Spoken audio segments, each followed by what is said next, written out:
Good morning and welcome back to the Dennis Herrera Show. Good morning, Weddle. Seems to be the first one on here, and God is always good. Amen to that. Well, let's have a good one today. Happy Friday.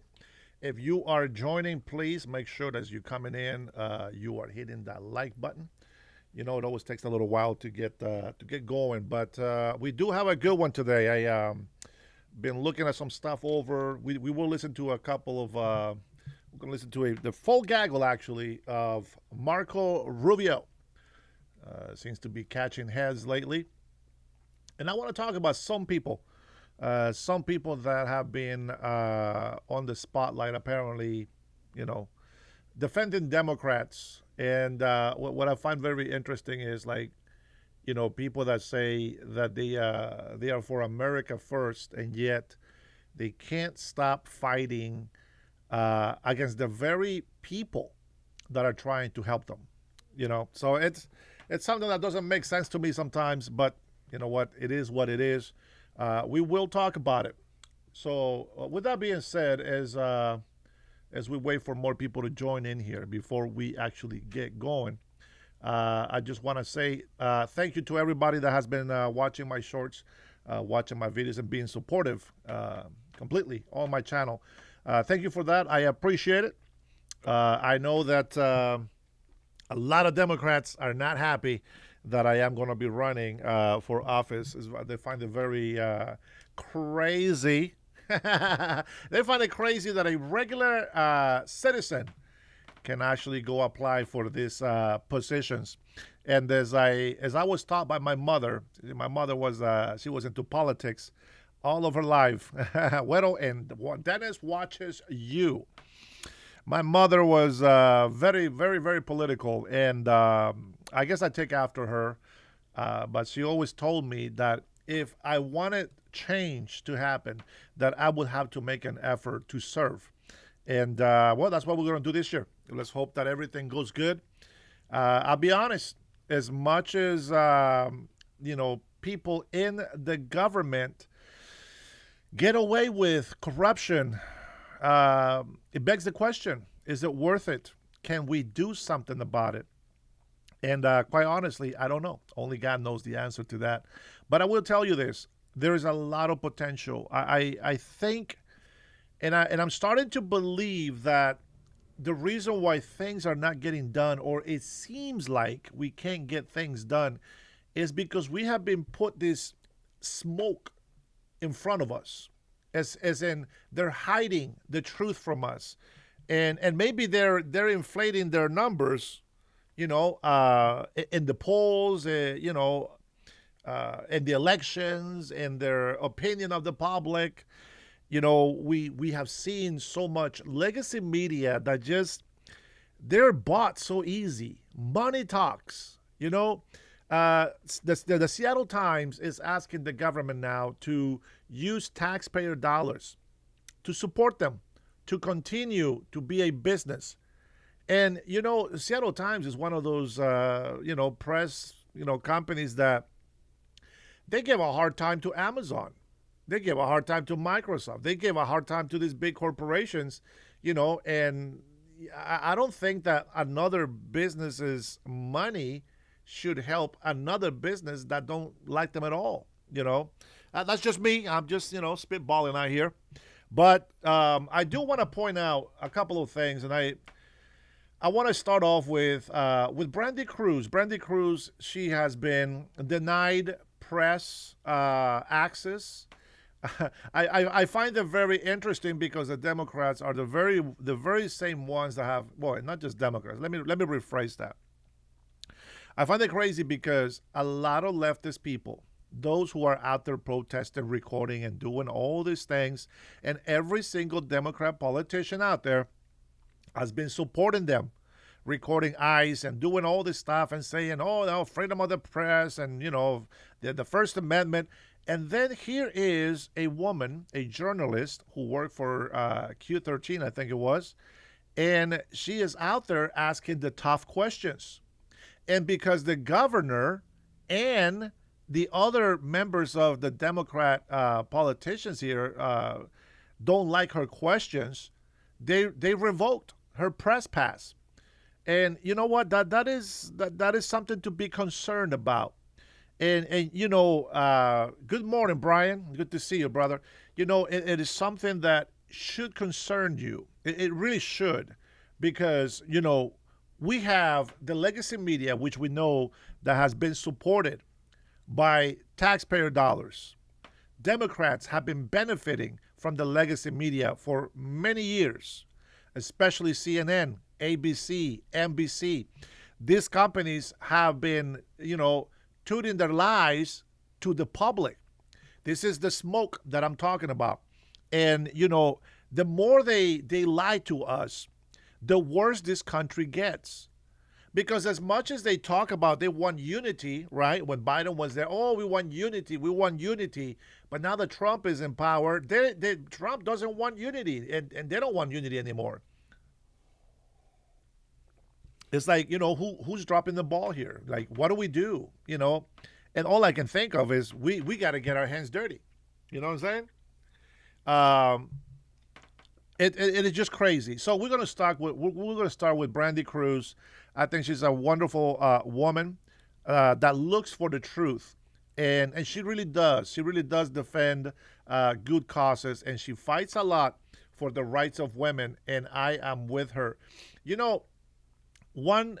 There has been so many protests, right? So many marches out there, protect women and this and that and women's right, my body, my choice, blah, blah, blah. You got all these women, especially in the Democratic side, right? You got all these women out there protesting, that women should be protected.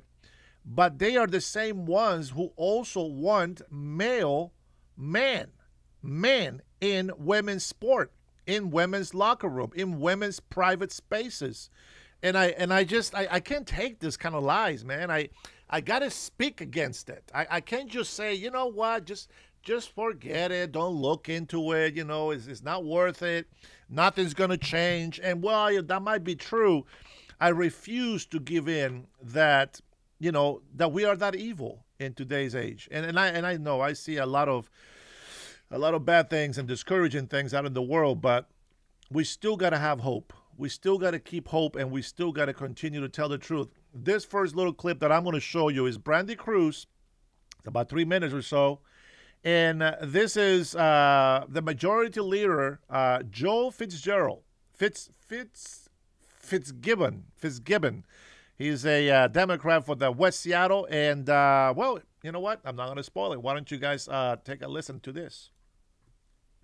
So Democrat in Olympia admitted that he was debating the budget drunk last night. Insane. And I saw this video. So we're talking about State Rep Joe Fitzgibbon. I got a flurry of text messages last night, like around 10:30 p.m. with people saying, oh my gosh, are you watching appropriations? Oh my gosh. Multiple people, both staffers and other lawmakers, were saying Joe Fitzgibbon appears to be drunk while talking about the state budget at a time when they're trying to make this massive decision, something he is driving to pass an income tax.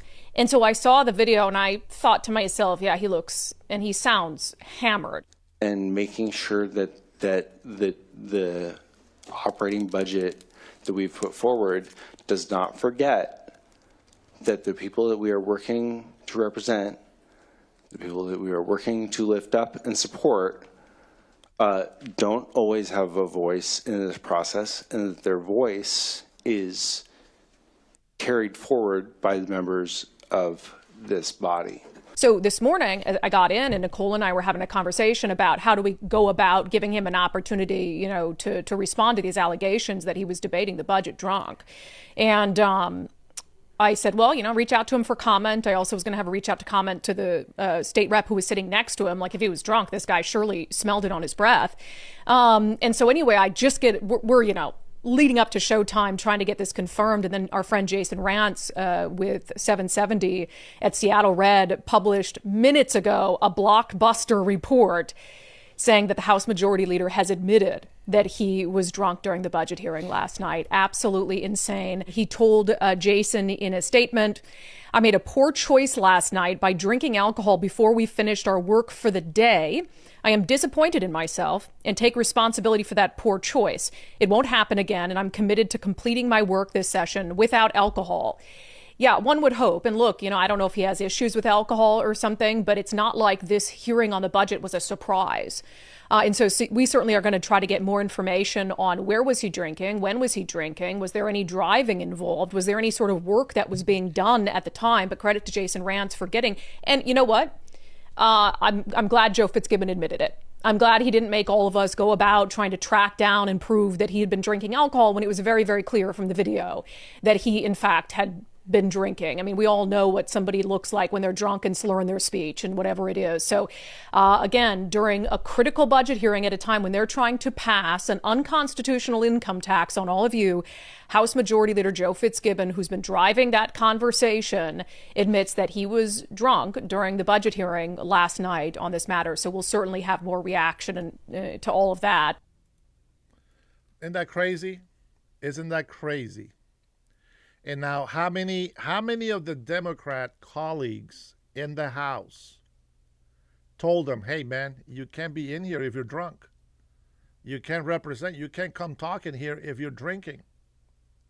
Isn't that a common problem that we have here with Democrat politicians? Remember Nancy Pelosi? And then you have all these people on the political view of the Democrats calling Pete Hegseth a drunk, an alcoholic. And they went all out on him. And yet, you guys have not heard anything at the majority leader right here in Washington State. Not one person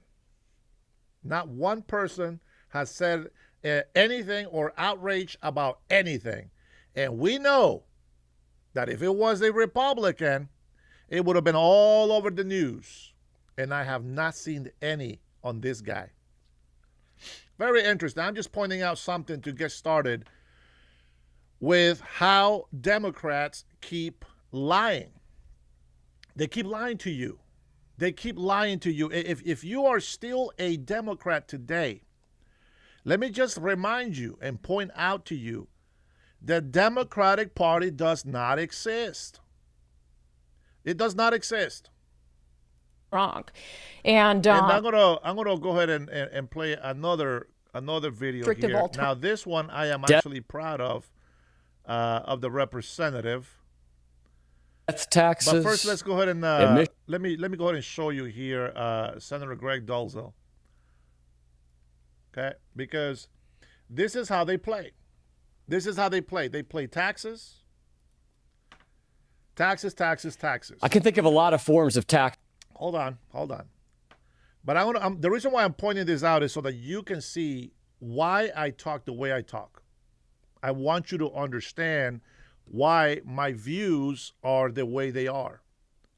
And one of the things that I have been telling people is like you gotta do your own research. Watch what's going on.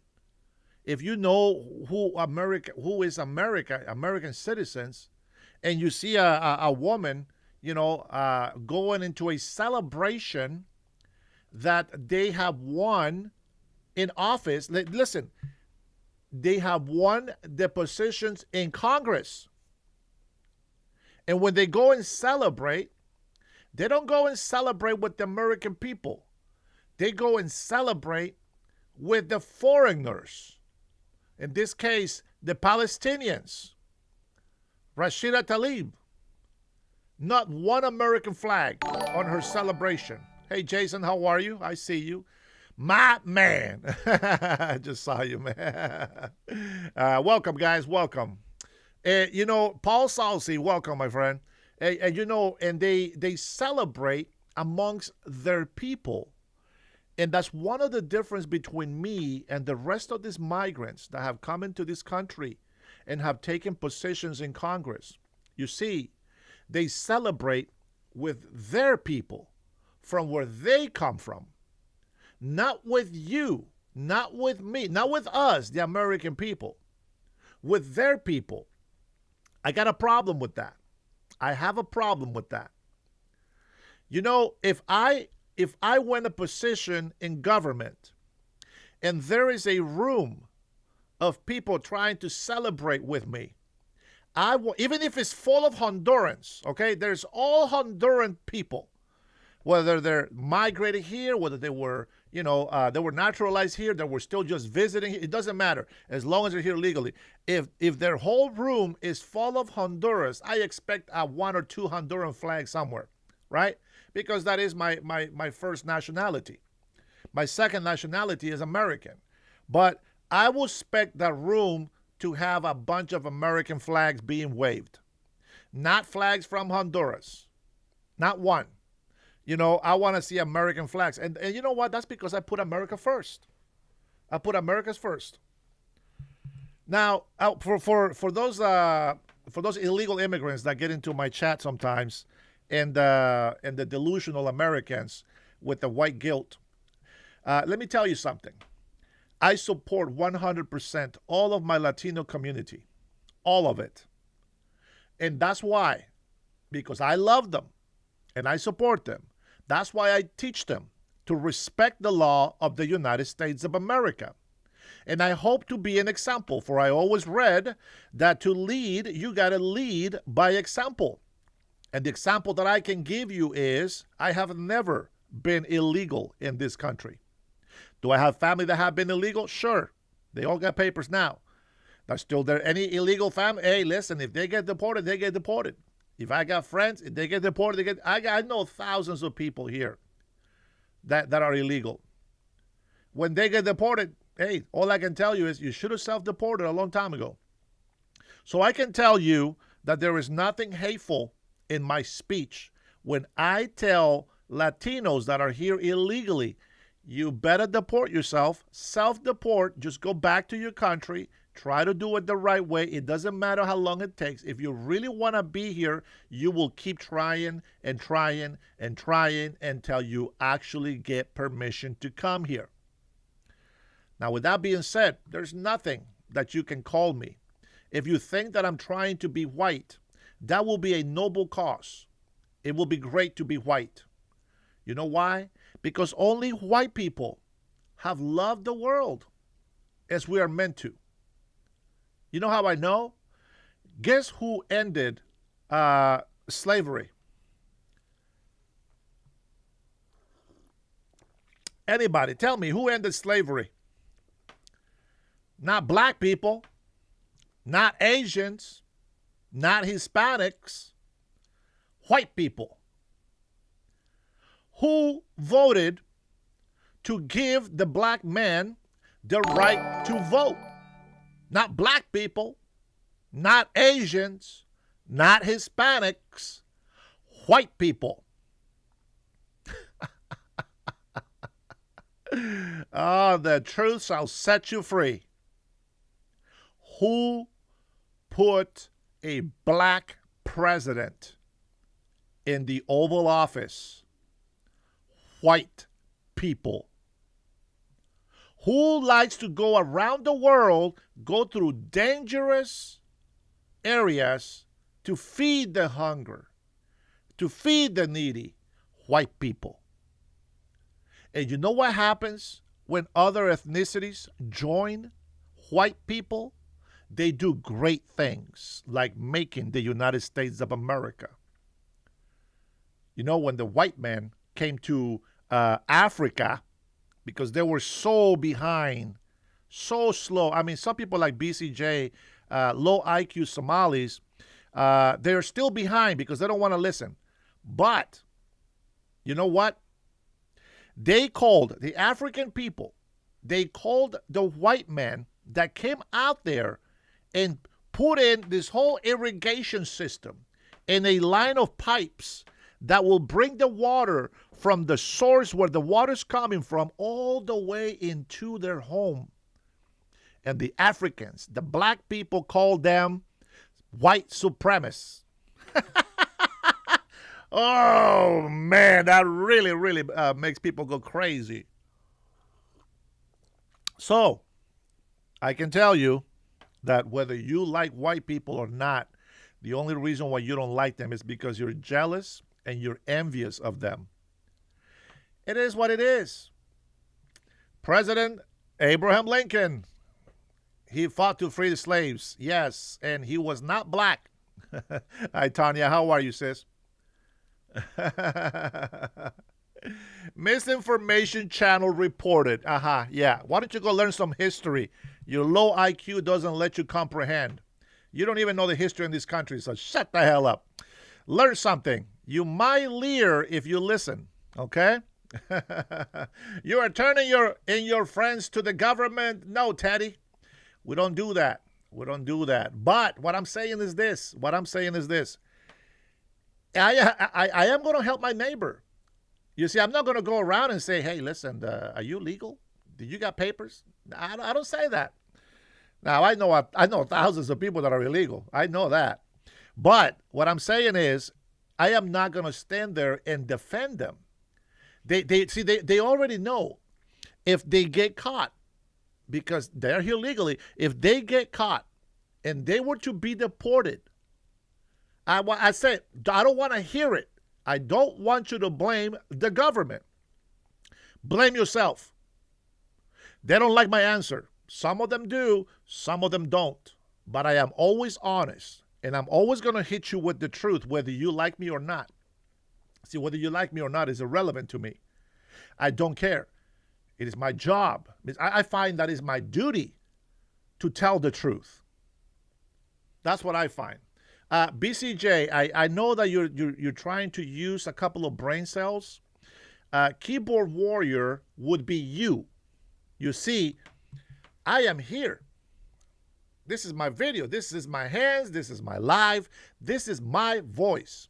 You are tough. You are tough behind the keyboard. I want to make the IQ go just a little bit higher. Just a little bit more, so that you can try practicing some critical thinking projects. I know that you didn't lear anything at the Leering Center, but here in the Dennis Herrera Show, hopefully you will learn instead of leer. Okay, that is my gift to you, my friend. Let's see, a freaking headache. Oh, morning. Sorry, Tanya. I know. I suffer with migraines. Luckily and thankfully to God, I haven't had one of those migraines for a while. But I have gotten headaches, and I still don't like them. But migraines are just a killer. Juancho says, I voted for Trump for immigration, and he delivered that. I like that, Juancho. Way to be a patriot. I like it. Melania will do awesome testifying. I agree. You know what? I saw this video that somebody put on X, and they show a photo, right? And they run the photo of Lutnick with Epstein. And the picture says, right? This is the libtards that we have on X. They always come through my feed, so I always listen to what they say. And they say, oh, well, look at this. They deleted this photo from the Epstein files. Lutnick said that he went once to the island of Epstein one time, and that was with his wife and children.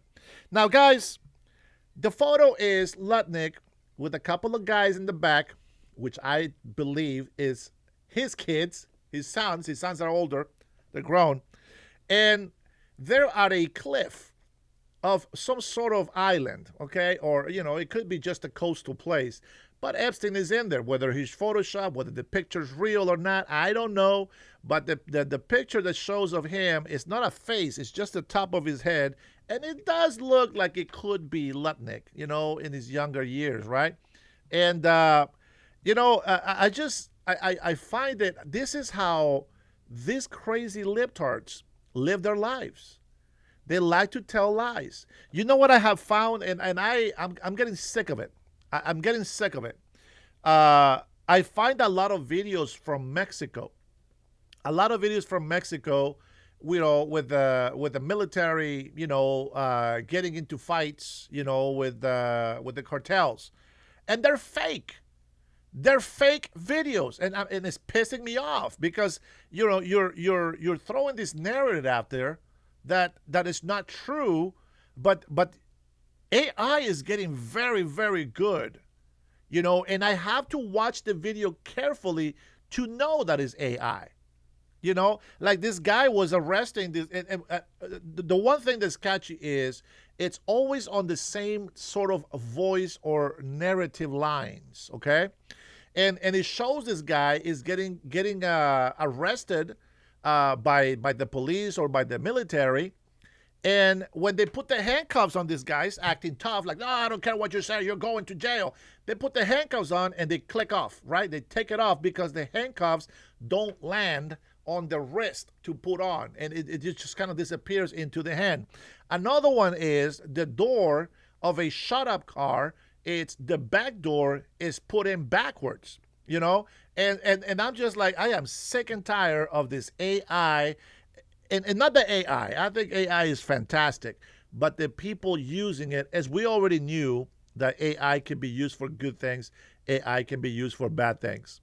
And it just ticks me off that people are doing this kind of stupid things just to get clicks and views instead of being original, instead of being legit. They spend some money on some AI software and now they think they're geniuses. They don't know. AI is getting out of control already, and they just don't care, Jason says, so California needs work on the jokes. Try harder. What did he say? What he said? Melania will do awesome just like her movie. She did pretty good, actually, on her documentary. The tech repair guy says, listen, my friend, Abraham Lincoln did not fight to free the slaves. Okay, that's what's in American history books. However, he went to slaves and asked for help and negotiated for help and in return changed the law. Okay, so listen, we don't have to be politically correct. We don't have to be exactly explaining to everybody, okay? Just like people on the Democratic side, when President Trump says, I stopped 8 wars. What? You didn't stop no 8 wars. Who you attack? Who you attack? Are you serious? Are you serious? This is the mentality that you have. You know that there's many different ways of doing things. One of them is physically. One of them has to do with the law. One of them can be just diplomatic talks. There's different ways of doing it. The point is that something got changed. And it wasn't black men, regardless of how you want to spin that in there. And maybe you don't mean that in a bad way, but however you mean it, it's still white people. That was the point of it. And I'm glad that you were still here when I said that, which tells me that you heard the introduction from the beginning. I appreciate you being in here and making those comments. Now, let me put a disclaimer out there, and just in case somebody thinks they can come over here and race bait me, I am a descendant of a Spaniard and Mayan mix. I am a native Indian in Honduras.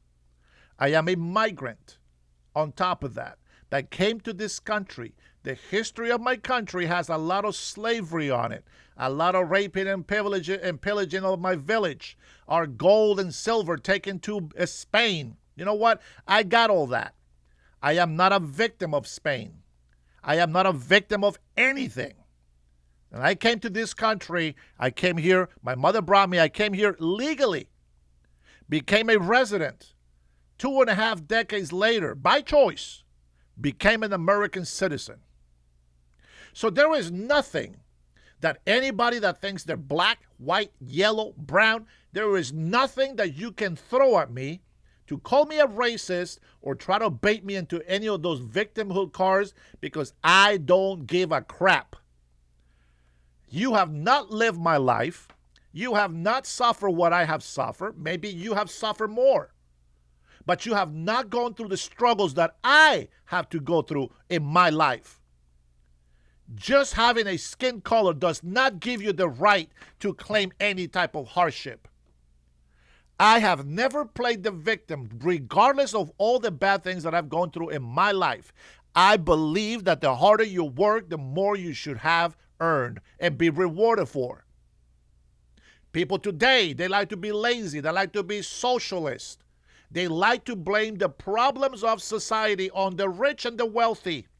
And they think they stole my wealth. No, they didn't. You haven't created your own wealth. You know how I know? I'm going to tell you something real quick. I was at an Amway presentation. Back then it was called Quick Start. And this is true. This is true. I was at this presentation and I thought, hey, this is great. You can make a lot of money. It looks like a pyramid, but I can see that if you don't put the work in, you just don't get enough money. Okay? And then, blah, blah, blah. We talk money, money, money. You can make hundreds of thousands of dollars. I never did it. I'm a horrible sales guy. That's my bad. That's my bad. If I was a good sales guy, man, I would be rich right now. No joke. I am not a sales guy, even though I sell a lot of stuff, I guess. But that's not, there's a name, right? Being a salesman is kind of like you got to con people into something that you don't believe in. That's why I'm not a salesman. Now, can I make sales? Sure, but only if I believe what I'm telling you, okay? So it has to be something that I believe in. So I'm not a salesman because if I don't believe on that, I'm not going to be able to sell it, okay? A salesman will sell you anything, even a piece of cardboard with steak sauce and make you believe that it's a steak. I can't do that. Now, with that being said, there was a lawyer. Now, the lawyer was making over $100,000, over $1 million a year is what he was making. $100,000 a month, okay, is what he was making. And even that's not that much, right? $100,000, that's a good wage, but that's nothing, And so he makes $100,000 a month. So technically $1.2 million a year. And he makes this comparison. And listen, you're going to agree with me because you've seen it. I'm sure you have seen it, right? And check this out. He mentions this. He says, let me tell you something. People that make $35,000 a year. Listen to this. This is years ago. They make $35,000 a year. They like to come and tell us because we make $1 million. They say, oh, rich people are evil. Right? Now, you guys have so much money and you just waste it. You just waste it on expensive things that don't mean anything and blah, blah, blah. And he says, well, let me ask you something. Who has spent more money, right? And you have to look at it on the mentality of the person. And I totally understood this the way he explained it to me. Now, I'm going to give you a little hint and maybe like a little table that you can follow, okay? Let's work with percentages, okay? Right now, if you're in the poor category, you're going to think, well, if I had a little bit more, of course, my percentage would change. Well, here we go. He says, the people that are poor blame us that make more money because we go and say, for example, my car, he says, I paid $110,000 for my Mercedes. And then you're like, oh my God, that's $115,000. That's a lot of money. But he says, but that's only 10% of my money. 10% of my money is what I used to buy the Mercedes. And then you have the $35,000 a year person, right? And I'm guilty of this myself. You get the $35,000 a year person, and they go and buy a car that is about $45,000 to $50,000. They went into debt 120% in some cases of the money that they make. Make that make sense. Who wasted money? The person that used 10% of his income, which was $115,000, or the person that went and got a $50,000 car, and they only make $35,000 a year. Who wasted money? See, people like to complain and bitch about the rich people, about the billionaires. More taxes, more taxes. But that's because they don't have money. It's easier for you to do it when you have no money. And you know what the Democrats have done? They have gotten a couple of rich people out there, a few rich people to say, hey, you know what? You're going to make a lot more money anyway, and they convince these people and they're like, I'm okay with paying more taxes. But then the people that have common sense are like, no, that's not how it's going to work. I had a guest, right, that called in yesterday, Keon. You guys might have heard of him, right? He is a business owner. And he tells me that the rich people got all these loopholes so they don't have to pay taxes. Now, if you're a business owner, okay, and you are smart, and you use every means for you to pay as least as you can in taxes so that you can maximize your profits, you're going to do one thing. First of all, you're going to do your research. Number two, you're going to have to learn that when you have a business, the way that you do taxes for your business is you don't go of the keychain and say, okay, I made $100,000 this year, and then you do your taxes on that. You are going to get screwed. Let me give you an example. If you made $100,000 in your taxes, the government is going to tax you 30% of that. So the government is going to take $30,000, and now you got $70,000 to your name for the business. Now, here's the problem. Or, as some will say, here's the loophole. Before you do your taxes, what you got to do is cost of doing business. The same thing that happens with tariffs and all this nonsense that people keep complaining about. Think about it. So now you made $100,000 a year, all right? $100,000 a year. But about $30,000 went into paying your electricity, the rental, maybe property taxes, employees, that's cost of doing business, and then advertising, and then car and vehicle insurance and gas, etc. Right? Okay. So now you got $70,000. Now, these are the taxes that you want to pay on. So what happens now? Now you got $70,000, and this is going to be very hard for me math because I'm not a math whiz, but $70,000, and then you pay 30% on those $70,000. That's what? $21,000, I think it is, right? I think it's $21,000, if I'm right, or $2,100. I got lost right there. How much? Somebody help me out with the math here. I pay $70,000, 10%, it's $7,000, right? Yeah, $7,000. So yeah, $21,000 is what you would pay instead of having the whole $30,000 off of that, the whole $100,000. So you didn't pay as many taxes as you would have if you didn't use that little loophole, which I think is just legit. It's something legitimate that any business owner can use. Well, the rich do the same thing, but the reason why it's millions to them is because the size and the category of their business is a lot bigger than your small business, than your, you know what I'm saying? So you can't be jealous because they have more. They have invested more. They took more risks. They use more of their money. They made a budget. They stuck to it, and they became successful. And when they had hard times, they have this option. There's different levels of bankruptcies. There is bankruptcies for everything. You can remove everything, except I think student loans, I think, is the exception. I can remember. But the point is that there's many different ways that we can save money if we have the knowledge. Of course, people with money, they got lawyers. These lawyers, they are with the law. They're accountants. They know the tax brackets. They know the tax laws, and they research, and that's what they do. That's their specialty. And so they will know a lot more than me. But if we're going to use common sense, I'm not going to let any accountant try to screw me over. You know what I'm saying? So I was paying over $300 to H&R Block and then to Liberty taxes and blah, blah, blah. And I said, wait a minute, I'm losing money. So what do I got to do? I got to do my own taxes. Okay, so going back to how much money we're spending. The people that are broke right now, they're just so jealous of rich people. You know when I'm in Honduras, I'm gonna give you an example, and hopefully this makes sense.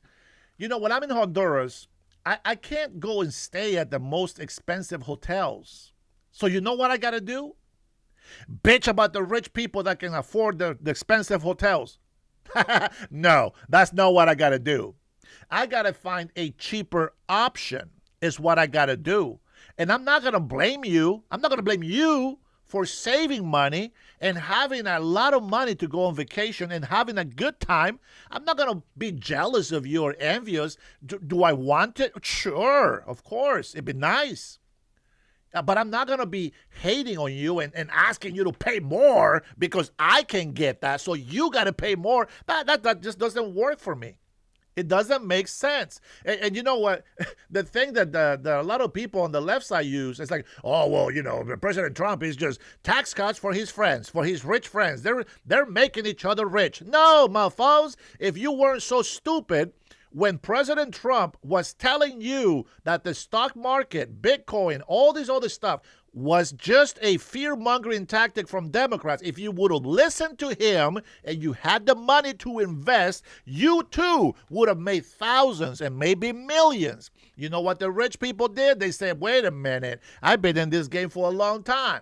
I know that things are going to change. Well, tariffs came on, and what did Soros do? Oh, that's right, you didn't know it was Soros, right? Soros pulled out billions of dollars out of the stock to make it look like the stock market is crashing. Man, where the hell do I get this information from? Oh, yeah, common sense, critical thinking. You got to figure out what the game is, what's going on, how can they play you. And you know what? Go search it. Go find out how much Soros took out from the stock market when the tariffs came into place. And everybody on the left, oh my God, my 401k is gone. Oh, I lost money, thousands of dollars. And Trump is telling you, hey, listen, it's going to be rough at first. Don't sell. You're going to lose the value on the stocks, but you don't lose your stocks. You still keep those stocks. Keep them. Keep them. And then, bam, the market switch, flip, boom, millions of dollars. Some made billions. Why? Because they were smart. Because they made the right decision. So you don't have to. You don't get to go blame rich people for making good decisions. You know what happens with your mentality if you are complaining about rich people till today? Let me tell you what's going to happen. If you were to win the lotto, within months, if not weeks, you will go broke because you wouldn't know how to make a budget with a lot of money on your hands. Why is it that when I see rich people, some of them are luxurious and they will go broke, or they just filthy rich. But I've seen rich people dress worse than me. I see rich people in flip-flops, jean shorts, and a tank top. And then I see a poor person with some very expensive clothing. Why? Mentality. You got to have the right mentality. I'm not a millionaire. I'm not a billionaire. What's your excuse for me wanting to give tax cuts to corporations as an incentive to create thousands of jobs for my city, for my state? Everybody, you know what I find interesting? If anybody wants to call in, let me know. You know what I find interesting is that people sometimes bring up farmers. I am all for farmers. You know, I'm all for farmers. They always bring up, sometimes they bring up farmers, and I just can't help but to think, tell me, what do you say about China? China owning a lot of land, farming land.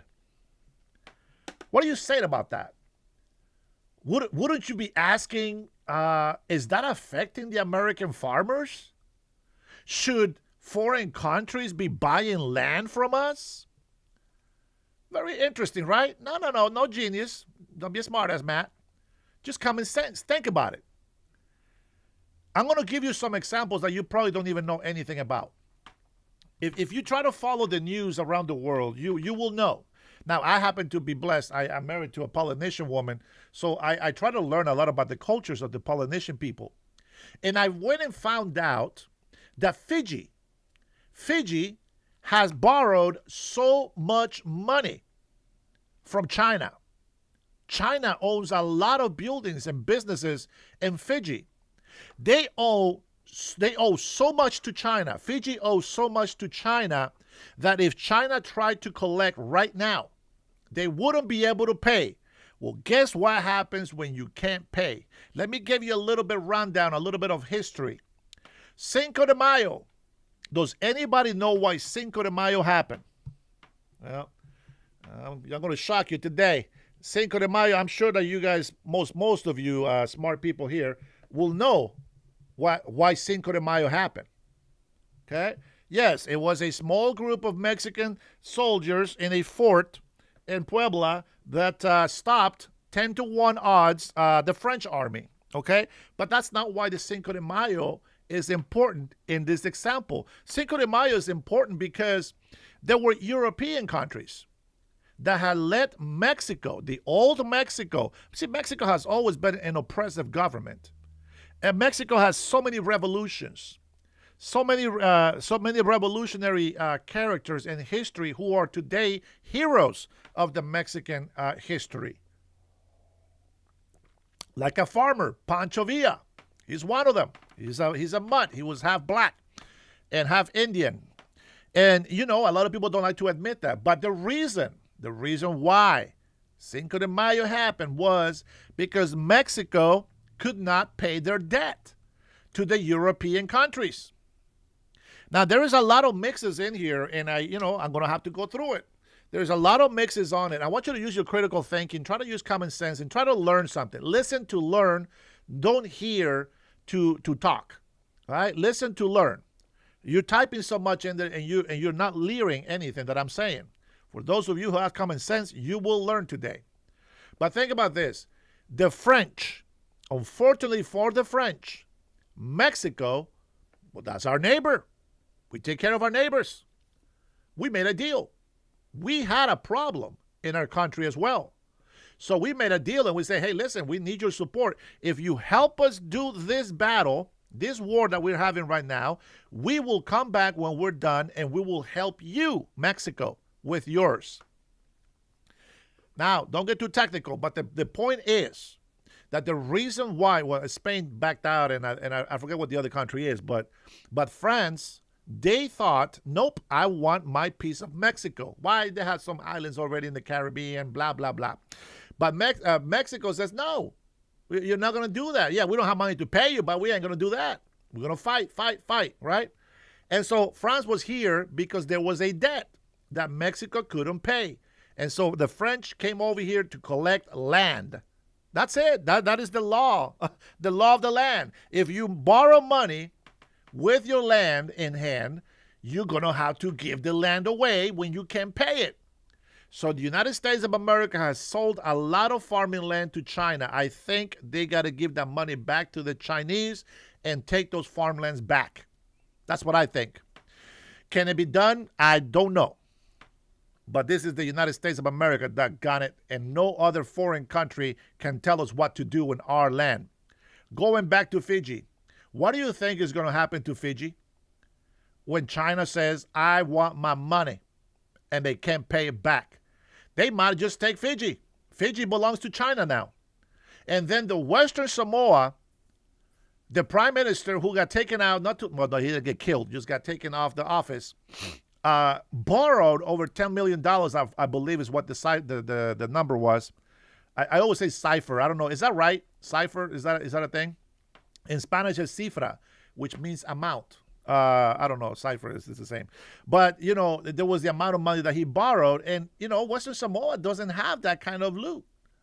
They just don't have the money to pay it back. So a lot of local people who use common sense were mad at the prime minister. And so I get that, right? And so, you got to look at these kind of things like that. And you don't want to borrow money from China.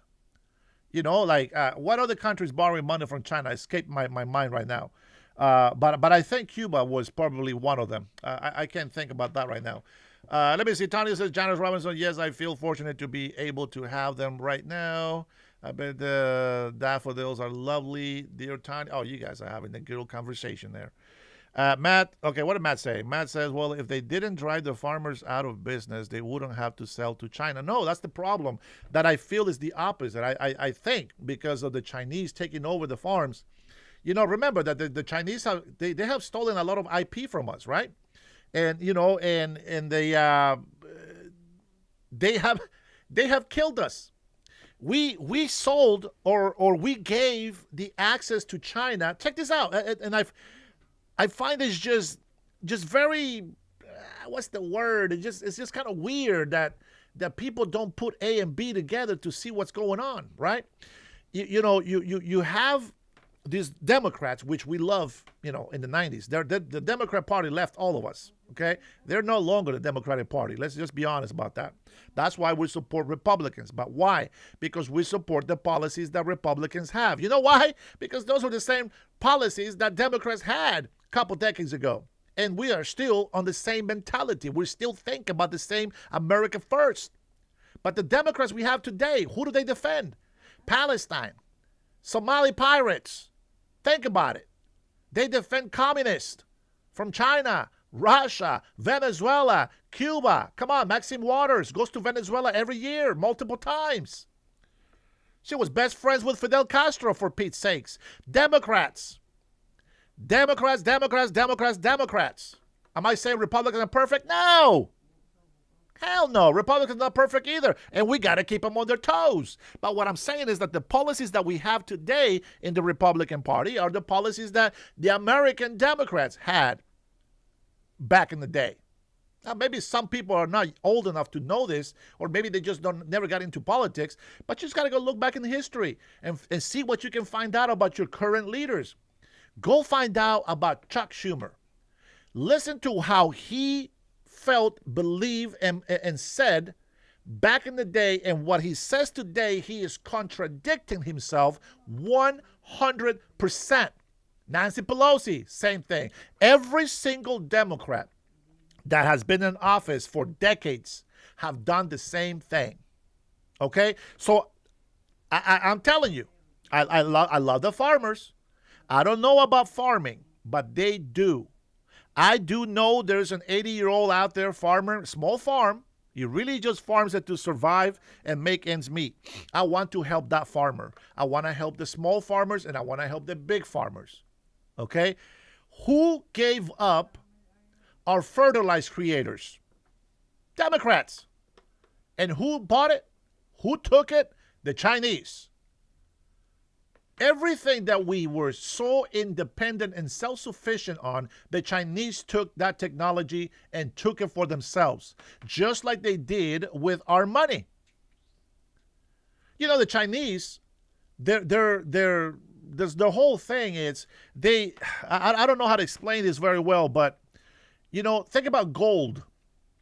The Chinese knew that they couldn't fight the United States of America. We become so great, so strong. But one way that they want to govern and control the world is by having the most gold. You guys know why that is, right? Economy. They have been accumulating more gold and more gold. And if you go and dig through history, I'm sure, I don't know, but I am sure you're going to find in there that they are over there collecting gold to control the world later on. Then you have problems that you have people in Congress that do not support the United States. As a matter of fact, we just had a speech. We just had a State of the Union speech by President Donald Trump. And every single one of you on my chat, which is not that many people, just a few people in here, but every single one of you can go and tell your friends, you know what, that crazy guy in the Dennis Herrera show, he was right. He was right about everything, just like Trump. Every single Democrat sat down, had a face of bitterness, did not care. They did not stand up for the people when Donald Trump said the government's agenda should be, number one, to put Americans first and not the illegal immigrants. Not one Democrat that I saw on the video stood up. If one did, good for them. But the ones that count didn't, especially that Kojak, the bold guy talking about don't follow, unlawful orders from the commander in chief. I'm just being a great American citizen. I'm just looking out for the American people. Bull crap. Liars. Every single one of them. Liars. And somebody said, politicians are all liars. Well, if that's true, then I would never run for a politician because I'm not a liar. Bless you, baby. I am not a liar. So, if that was true, I wouldn't be running for as a politician. You have to be. There's no other way. You have to be. But right now, I am not a politician. But it is what it is. And I think that people, they overlook that. And so I already gave you an example. You saw the majority leader, Democrat from West Seattle, drunk while they're trying to pass this new income tax bill. That's crazy. These are your representatives. This is who says we work for you, the people. Congress shutting down the government. Why do they get paid? Huh? Not one Democrat says that. Not one Democrat asked the question, wait a minute, they shut the government again. Well, why are they still getting paid? You know what? Let me wake you up today.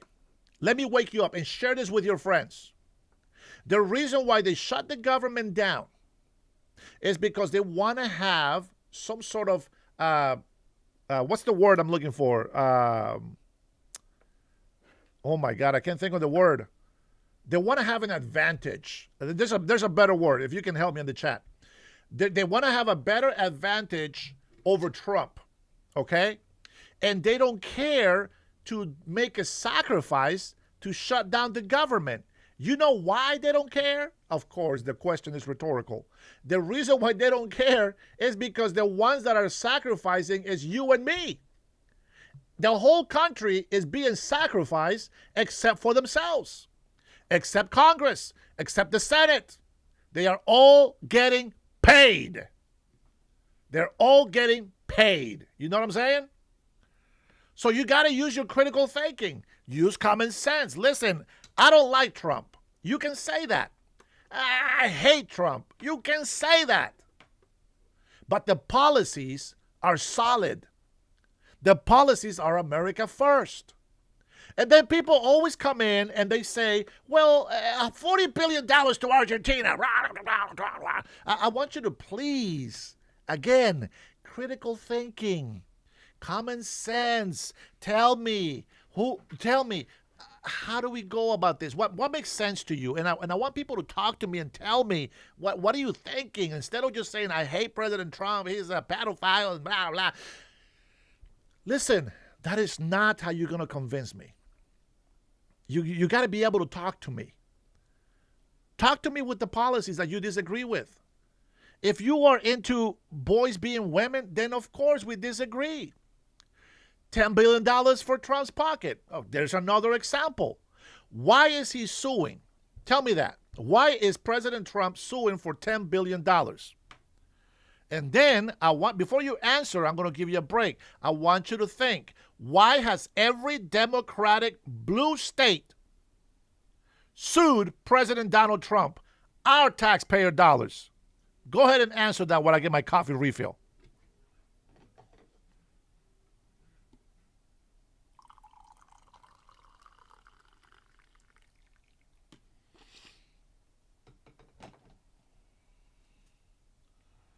If you are new here, welcome to the Dennis Herrera Show. Come on with it. If you want to call in, let me know. Let me know, because I want to learn. If you know something that I don't, I would like to learn. So I'm okay with you if you want to call in. Just let me know so that you can go ahead and say your piece, and then we can have a dialogue. Just don't come over here insulting me, because I'm going to eat you alive. Okay, let's take a look. Let's see if anybody answered this. Let's see. Tanya says, power, Dennis. They want power. That is very obvious, okay? I don't know if the Democrats have leered anything about that, but that's exactly what's up. Manuel, you want to call in? Manuel Correa. Well, there you go. Good job, man. How are you? The family's doing good. Thank you for asking. I hope you're doing good as well. Let's see. PJ says because they will win in court. That's not the question. Come on. I gave you a question. I'm sure you can answer it. If you are in the same mentality that President Donald Trump is suing for $10 billion, our tax money, I want you to know why you have a problem with that and why you don't have a problem with every single Democrat state and city suing President Donald Trump, which is our dollars. It's not coming out of his bank account. He's in office right now. He has to pay with the taxpayers' dollars. You're suing the executive branch is practically what you're doing. So tell me why you're okay with that. And if you're not okay with it, I understand there's going to be no response, right? Yes, he made billions. That's a good thing. I want him to make more. I want him to make more money. You know why I want him to make more money? Because the Democrats shut down the government, and the only person that was able to get billions of dollars to pay for the salaries of our military was President Donald Trump. Not the Democrats, not Congress, not the Senate. President Donald Trump. I want him to make billions and billions, if not trillions of dollars, because at least I know that he's not going to leave this country out to dry. Nobody loves this country more than President Donald Trump. And you know why that is? Because this is the land where he makes his money. Because this is the land where his children were born. This is the land that creates the wealth for his family.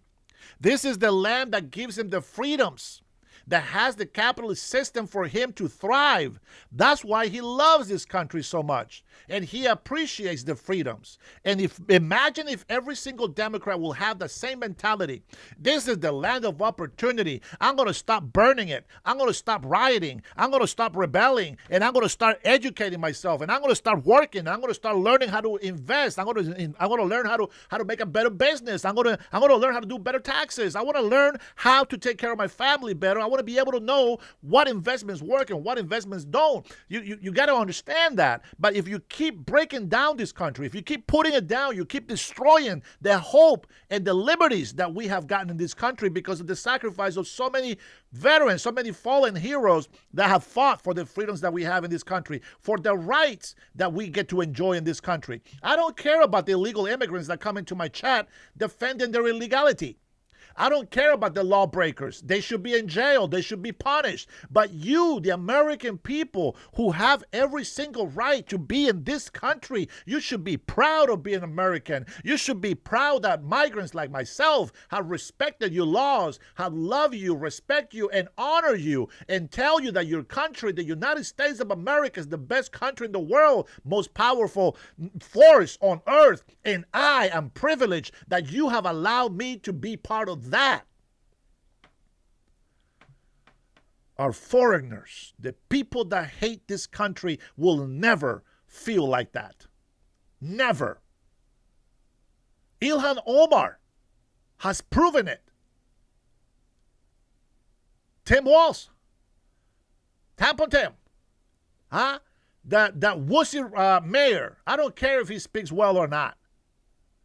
They are guilty of all the violence that has been happening in Minnesota, all the fraud. They are guilty. They are responsible. That's their city. That's their state. Scott, how are you, brother? And I'm going to add something else. I want to tell you something. Let me tell you something. President Donald Trump is responsible for the nation. And if we didn't, if we depended on President Donald Trump to do everything, we wouldn't have governors. We wouldn't have mayors. So if you don't see that, shut the hell up because you haven't learned anything.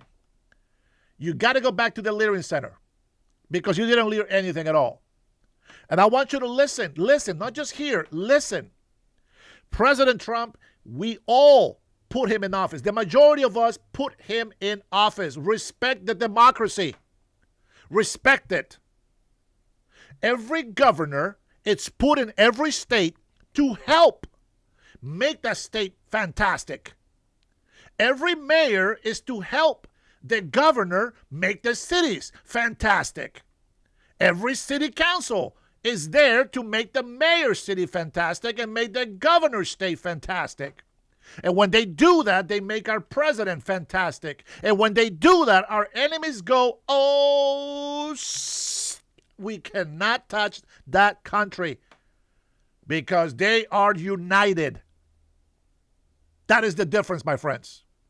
Policies are huge. Your love for the president is irrelevant. Your hate for the president is irrelevant. What are the policies and who does it benefit? President Donald Trump made it on his speech, State of the Union. If you believe that Americans should be first, stand up. And they said no. All the Democrats said no. And out of 21 to 50 million illegal immigrants go on the street protesting, pretending to know how to speak English, pretending to be Americans concerned for the rights of human rights of migrants and undocumented. Let's be real. Illegal immigrants are illegal immigrants. They broke the law, they're criminals, and they got to be deported. Whether you like it or not is irrelevant. But just because I see hundreds of thousands of people out there protesting, it doesn't tell me that the majority of the Americans think like that. It just reminds me how many millions of illegal immigrants we have in this country, and there is a problem. And if we don't stand up to this problem, we're going to lose our country. We've been losing it for the last couple of decades. I wish the 21 million illegal immigrants came in here and started waving the American flag and be like, hey, all these loser Americans that don't love this country, get the hell out. We need some housing. All the ungrateful Americans, get the hell out. Let's get all these illegal immigrants to be legal because they love this country. But guess what? They don't. If they did, they would respect the law. You see how that works? You got to love this country if you want to be in this country. So there is nothing that anybody can say to bait me into racist comments. They don't got nothing on me. They got nothing on me. I have never broken the law. Besides 2 speeding tickets. I was guilty of that. Other than that, never broken the law. Always respected the law, especially immigration law, because I know how important immigration laws are. This is what keeps terrorists, criminals, hardcore criminals away from our nation. And even when it's protected, it's not perfect. I have a few nephews visiting, you guys, as you guys know.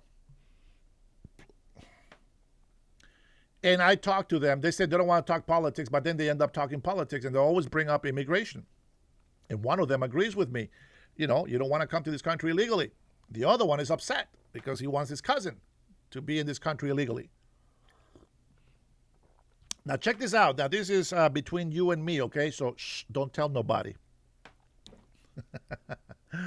He says, this guy that is coming here illegally, I mean, he thinks he has a reason for doing it. He doesn't. But he thinks he has a reason. And he thinks he has everything figured out because people have been lying to him. But he's paid over $20,000. Over $20,000. And he's paying coyotes, right? I say the cartel. And I say, bro, you know that when he gets caught, he's been deported already. When he gets caught, he's going to be banned for 10 years. He's going to be a felon. And he's going to do years in jail. They're going to send him to Sicot. Yeah. And it will be righteously so. Should be sent to Salvador prison. And somebody says, oh, you're okay with Salvador? They're charging us millions. Yes, I am. You know why? They're taking these scumbags off our hands, and we're saving money. We're paying them less money than what we will pay here. So what's the problem? You know, maybe I would just go and talk to President Nayib Bukele and be like, Señor Bukele, Presidente Bukele, I would like to talk to you about something here. Can we make a deal? Can we somehow grab a piece of land here and make it American territory? Can we do that? Can we make a deal? Can we write a policy where this piece of land is considered America, the United States of America? And can you please add some more to your prison? We'll pay for it. We'll pay for you to add double the size of your prison. We'll give you the money if you just call this half of the prison the United States of America. That way, when we have libtards that bitch and complain about people going to El Salvador, well, guess what? They are still in the United States of America. Sort of like Guantanamo Bay in Cuba. That is an American piece of land right there. Or am I just smoking something? Oh, BCJ, don't you know I got my family in here, bro? My brother Brian, Robert, all of my conservative Americans. They're all on my side, my friend. This is their show. I'm just the host of the Dennis Herrera show. Okay? Oh my goodness. Pizza guy, what you been up to, man? Don't come in here with that nonsense. I want you to come here awake and alert, not believing the lies of the Democrats anymore. You missed it. I just played a video of a Democrat from West Seattle, the majority leader in the House here of Washington State, talking about raising taxes, income taxes in Washington State. And he was drunk up the yin-yang. And the Democrats defended him. No, he wasn't drunk. Oh, he's fine. Until he finally admitted himself that he was drunk, because you can't deny it. The guy was hammered. And there you go, my friend. I got a lot of sisters and brothers in my chat. You know who are my brothers and my sisters? Those who respect the laws of the land of the United States of America. Those who put America first. Those are my brothers and my sisters. That's my family here in this show, the Dennis Herrera Show. And that's why I have this line that I give to you guys, because I believe this. So when I get a lot of illegal immigrants coming into my chat, or a lot of liberal white women and crazy old men, that don't want to put this country first, I understand when they get upset with me when I tell the truth. Hex, no spamming, bruh. No spamming, okay? Time out for 5 minutes. Go to the corner. Figure out what you did wrong, okay? No screaming. No screaming. Just think about what you did wrong, okay? And come back. All right. With that being said, why don't we go ahead and take a pause, change gears, and we are going to go ahead and we're going to go ahead and talk a little bit more about these taxes. Now, remember, I started this conversation, man, I love it when my brain works. I started this conversation talking about poor people complaining about rich people, tax the rich, tax the billionaires, and yet they do nothing themselves to get ahead. They don't want to invest. They don't want to work. They hate overtime. They don't appreciate the president's no tax on overtime. They don't appreciate the president's no tax on tariffs. They don't appreciate the president's no tax on Social Security. You know what? It's okay. They want to say that we're wasting money by giving money to our military. If we're making $270 billion a year and we use $200 billion for the military, why not national security first?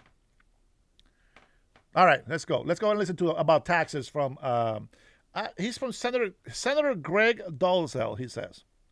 Taxes, income taxes, sales taxes, capital gains taxes, death taxes, emissions taxes, gasoline taxes, road taxes, tolls. But in my mind, none of them are nearly as un-American as property taxes. Property taxes. And all that this bill is saying is that we're going to do the exact same thing to government that American families have to do. And that is live within your means. We just cap the rate of their increases at the rate of inflation. That's it. Because what's been happening without this bill, and what will continue to happen without this bill, is there will be no upside limit on how much a family can be taxed to stay in their own home year over year, not because they made money, not because they sold a stock or got a promotion or did anything else, but because their neighbor sold their house for more money. And you wake up one day, you get an envelope in the mail, and all of a sudden you're looking at a 25% increase in your property taxes over last year. And the politicians, they get to sit back and say, well, I didn't raise your taxes. I didn't raise your millage rate. Your neighbor sold their house for more money. Congratulations. Send us a couple thousand extra dollars, and we will say that we didn't raise your taxes. Well, the charade is up. Unbelievable. All right, here we go. I read a couple of comments here. Let's address these comments. Let's see. Some people have issues with Israel. Well, you know what? I've said this many times over and over. Here's the thing. Federal taxes. Federal taxes. That is a tax that we pay to the federal government so they can govern. We pay sales tax. In some cases, people pay a higher income state tax.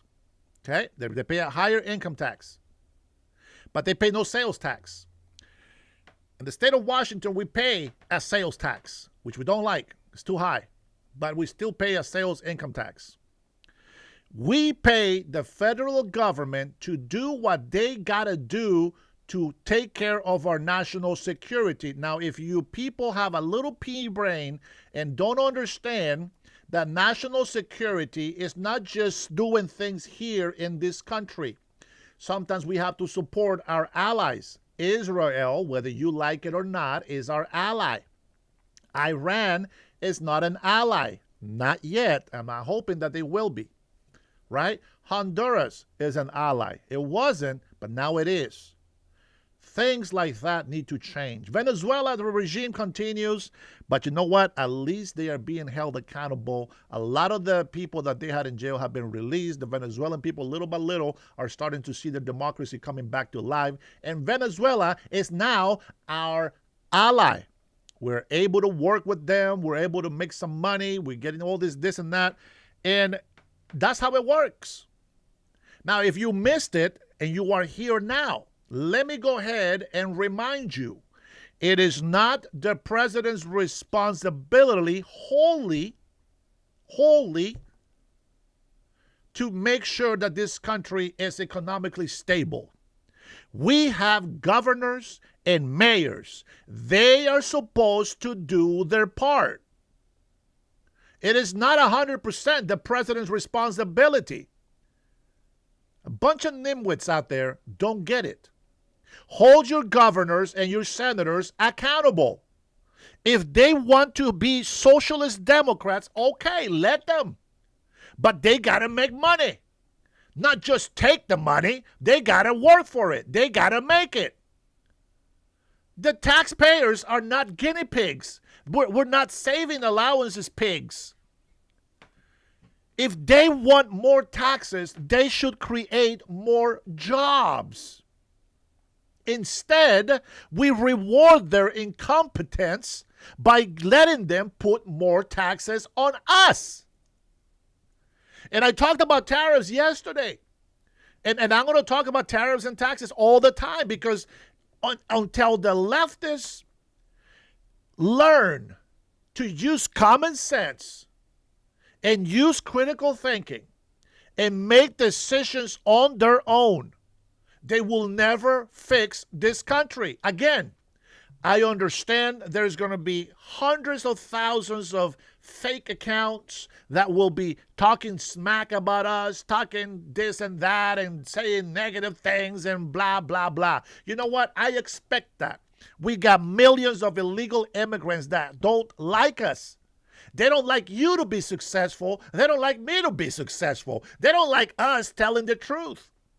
They hate the truth because it defends American values. And they really hate it when a migrant comes in here that has learned to earn the privilege, hear that again, earned the privilege of becoming an American citizen. It's not a human right to just give immigrants citizenship. That's not how it works. I can guarantee you I've been saying these things since before YouTube has been putting them on the air. I've been saying this since before CNN, Fox, and all these other news outlets out there figure out what the hell is going on. I supported tariffs right away. 100%. Right away. Never doubted it. I even said it before President Donald Trump was elected the first time. The reason why President Donald Trump is going to work is because this country is being screwed by the world. And what we need is a president that is a business owner. And what better business owner than somebody who has been in business for decades, practically all his life, has made mistakes, have learned from bad deals, have learned how the system destroys millionaires. And then the poor have less hope to go on and to live on. You know what? President Trump has claimed bankruptcy so many times because he has been doing businesses. He's never given up. If anything, that makes him a professional. It gives him a lot of professional experience. I'm not going to judge him. He's probably the best husband right now. He messed up 2 marriages before. He knows what it is to party, but he knows what it is to be playing golf with his granddaughter, and that brings him more gratitude. The way that you think is not the way that I think. I understand that. But I can tell you that I wouldn't be the man that I am today if I didn't make the mistakes that I have made in my life. And you should be glad of that, because all the mistakes that you have made in your life, you can make a change. Because if you learn from those mistakes, you are not going to be judging yourself for the past bad intentions or history or actions and reactions that you have experienced in your life. You are going to commit the new you today with the knowledge that you have acquired to continue to be for the better future of this country. You got to step it up. Do I want to hire somebody that has done this and has failed but learn how to do the job better? Or do I want some noob that has no idea how to fail? I will take my chances with the person that has failed before and is now successful. Nobody, and I don't care if you're rich, I have seen people that have won over $600 million in the lottery, and within months they're bankrupt. Millionaires, billionaires go bankrupt. And yet President Trump stands. Who gives the most taxes to this country? The rich. Whether you like how much they pay or not is irrelevant. Your miserable taxes that you and I pay is nothing. Not even potato chips to what the rich people are already paying. What you need to do is hold your local government accountable for wasting the budget money. But you keep being libtards and you continue to allow them to impose taxes even after they have proven over and over that they're incompetent. They don't know how to control a budget. They lie to us when they run for office, and yet you continue to vote for the same garbage that lies to you over and over and over again. Tell me, how are you going to learn? What does it take for you to understand? The 1% pays over 70% of your taxes. What are you doing? Are you trying to be rich so that you can pay that many taxes yourself? Huh? Or are you just a whiner? A complainer? Oh my God, I'm poor. I only have $70,000, but I drive a $100,000 car. That's irrelevant. That doesn't mean anything. Shut the hell up. You put yourself in a hole, and that's where you sleep in. I got mistakes. I got debts, of course. Hey, my decisions, my problem. That doesn't mean that I'm going to go and complain about other people's success. Why would I complain about other people's success when I am my own failure? If I decide that I want to live a certain lifestyle, then so be it. It's me. Thank you, Brian. That's correct. When you insult President Trump, you insult every single one of us who voted for him. But you know what the difference is? We are not flakes. I still support President Donald Trump 100%. Please. Emperor, welcome back, by the way. The Emperor is one of my loyal haters that once in a while comes into my chat to hate on me. But welcome back, my friend. And you know, everything that I've said to you so far, and every single day that I come on this channel is 100% true. Whether you think it's facts that I say some numbers here and there, it doesn't matter. You can research that. That's okay. But I always tell you the truth. Always. Now, let me tell you the kind of government that I support. Check this out. Thank you, Madam Speaker. Well, you could probably see this coming. Article 1, Section 24 of the Washington State Constitution. The right of an individual citizen to bear arms in defense of himself, and I would add herself, or the state shall not be impaired. This fee, this tax, to exercise a constitutionally protected right is unconstitutional. There is no amount of money that can be reasonable or justified to be charged to a citizen to exercise a constitutionally protected right.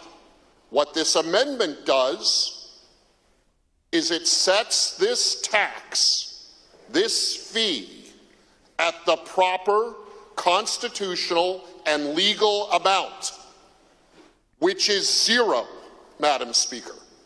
There is no fee that is appropriate to be charged an individual to exercise a constitutionally protected right.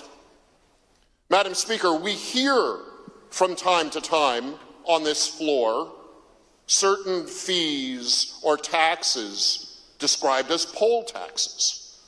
And often it's a understandable but not technically accurate criticism.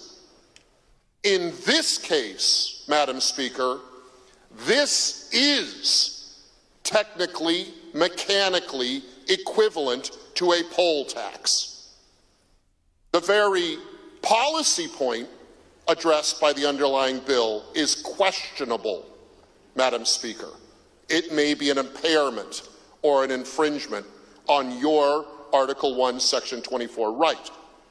To charge the individual citizen to implement that questionable policy adds insult, unconstitutional insult, to injury.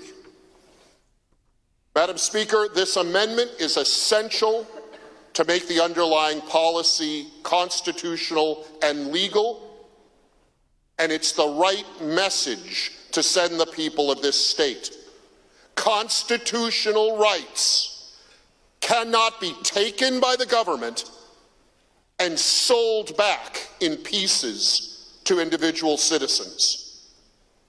Please vote yes on this amendment to make this underlying policy at least somewhat constitutional. Thank you. Further remarks, the good member for the 19th, Representative Walsh. Thank you, Madam Speaker. Really, really bad bill. Please vote no. Madam Speaker, in the great sci-fi movie Brazil by Terry Gilliam, it's a satirical dystopian future movie. An individual is arrested for a free speech, exercising free speech, and whilst being arrested, has to sign financing papers for his own incarceration. Now, this movie is meant to be satirical. It's meant to mock the infringement of individuals' rights. But, Madam Speaker, this proposal I want to point out, and I want to point this out. One of the biggest reasons why I have the courage to say, I want to run for governor here in Washington State, is that man right there. That man right there. He gives me hope. See, he's an experienced politician. A lot of representatives, Republican representatives in the House in Washington State are very experienced. They're very common sense people. It gives me hope that there is people that I can work with that has common sense to be able to deliver what the Washingtonian people need. You can take that to the bank. Inches very gradually to that kind of dystopian future. We have to vote no, Madam Speaker, you and I. Madam Speaker, a thing to be concerned about in this proposal is not only the fact that the cost of exercising your constitutional right to bear a firearm in defense of yourself and the state. And by the way, Madam Speaker, as I always must say, that's an important notion of what public safety is. That by exercising this right unimpaired, you're not just protecting yourself, you're protecting your neighbors and your community. Madam Speaker, by impairing that right, we are not only restricting your ability to defend yourself, but the part that isn't stated, the negative space in this unconstitutional proposal, is that a criminal isn't going to pay the fee for this background check to start with. The criminal is going to acquire a gun, buy, steal, get a gun in an illegal way that obviously doesn't involve paying an escalating fee to acquire the firearm. And Madam Speaker, think about what we're doing here.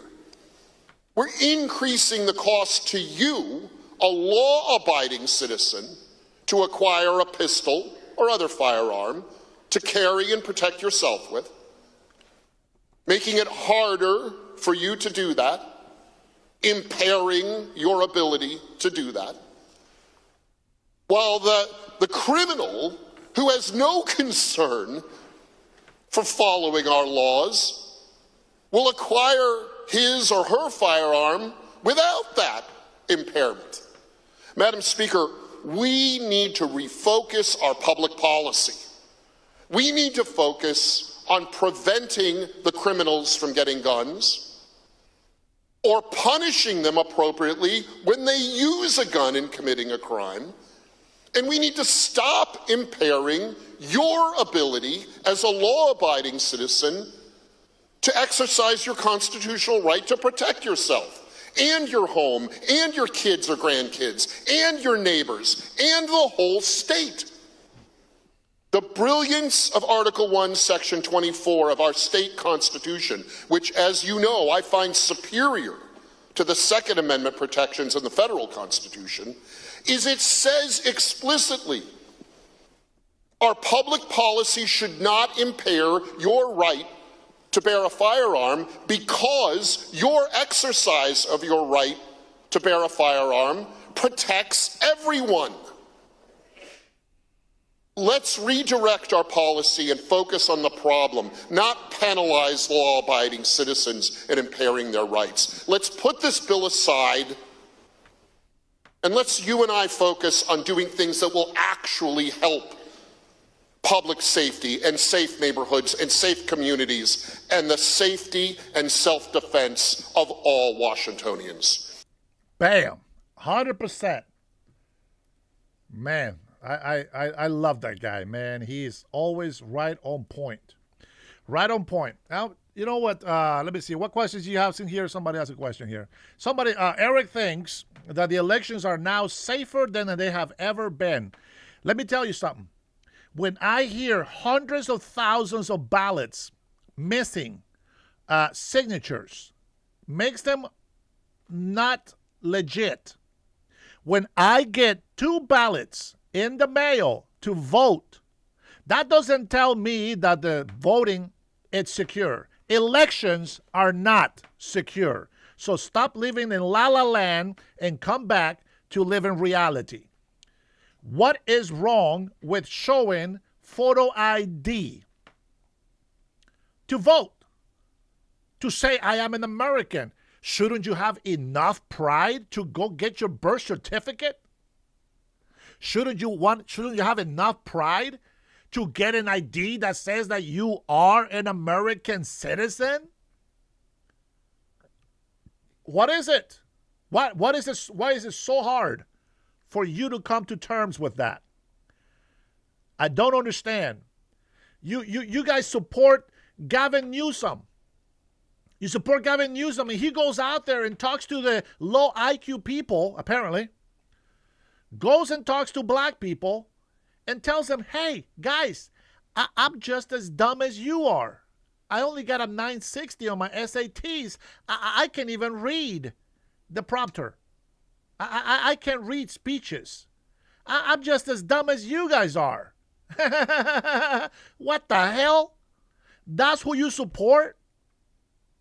You have people in the Democratic Party that every time they go to a different state, for some reason, their accent changes. You either talk very white, you talk very southern, or you talk very westerner. They change their accent because of the people that they're trying to lie to.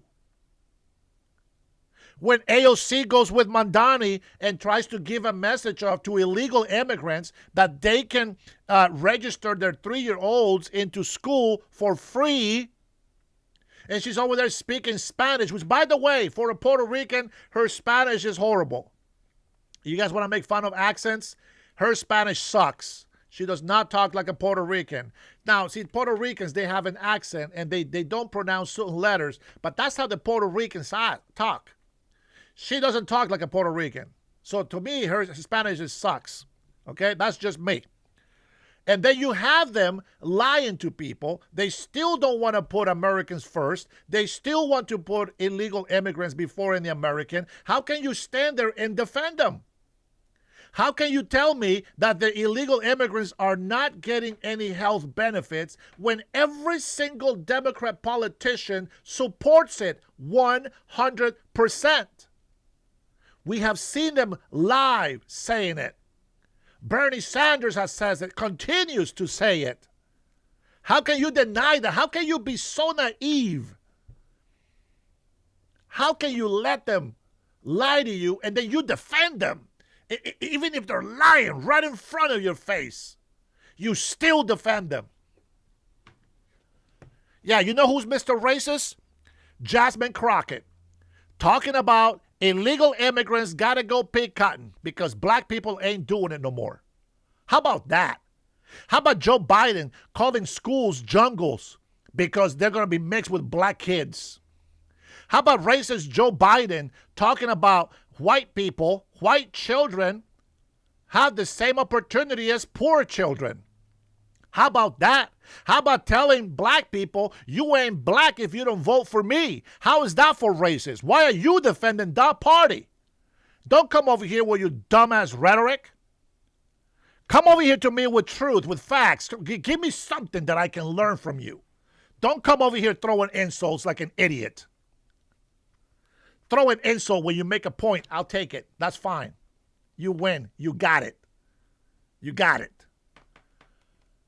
But that's not the game we play. This is phenomenal. You know what? 20 minutes. Let's take. I'm curious. I haven't seen this, so I got to watch this. Let's take a look and see what this hearing is.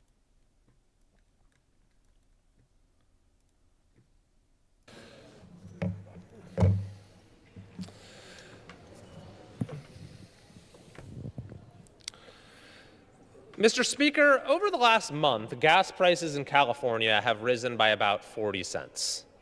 This is very different from what's going on elsewhere in the country.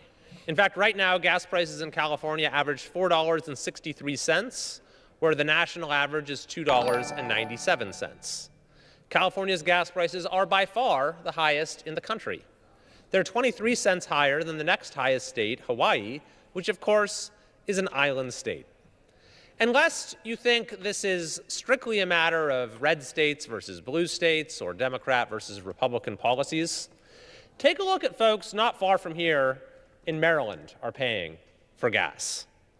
In Maryland, the state average is actually $2.98, $1.65 cheaper than in California.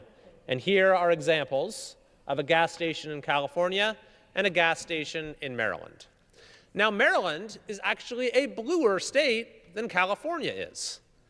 And so the reason our citizens in California have to pay so much is because of the uniquely bad policies that we have in California, such as the highest in the nation gas tax, such as a so-called cap and trade program, such as regulations around the fuel mix that make it incredibly difficult to source.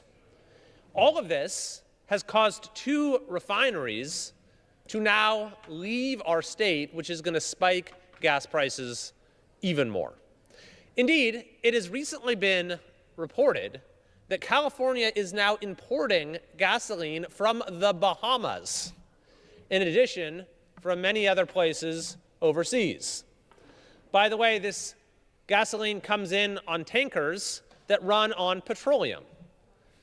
So the policies of California's politicians have somehow given us the nation's most I'm going to pause it here because I want to give the libtards a chance to say something that makes sense. Team Hype, I already know you hate me and you don't like anything Republicans say. But I want you to pay attention to what you're listening to right down here. And I want you to listen to what they're saying. They're showing you proof. They're showing you facts. They're not making the stats. They're showing you what they have and what the people see. Both of the states and cities, they're blue states. But he's speaking the truth. What is Gavin Newsom doing? For all the people that like to support him and say he's great and all this stuff, here you go. I want you to listen to that, and then let's talk about it. Make a comment on that. Stay on subject. Stop just throwing insults in there. Stop having side conversations. If you really want your input to be heard, stay on the subject so that we can talk about it. expensive gas and it's most environmentally unfriendly gas. And on top of all of that, well, all of these taxes are supposed to be going towards our roads. We're routinely rated as having among the very worst roads in the entire country. This is the extraordinary price that Californians pay for political failure. To try to provide at least some relief, I've introduced the Gas Tax Reduction Act here in the House, which would place a national cap on how much a state can tax its own citizens for gasoline. This would save Californians at least 21 cents a gallon right off the bat. So unsurprisingly, the governor of California, Gavin Newsom, has come out against it. But I am hopeful that we can get bipartisan support for this common sense, much needed proposition in this House, get Californians a modicum of relief, and ultimately change the disastrous policies that have produced this reality for our citizens.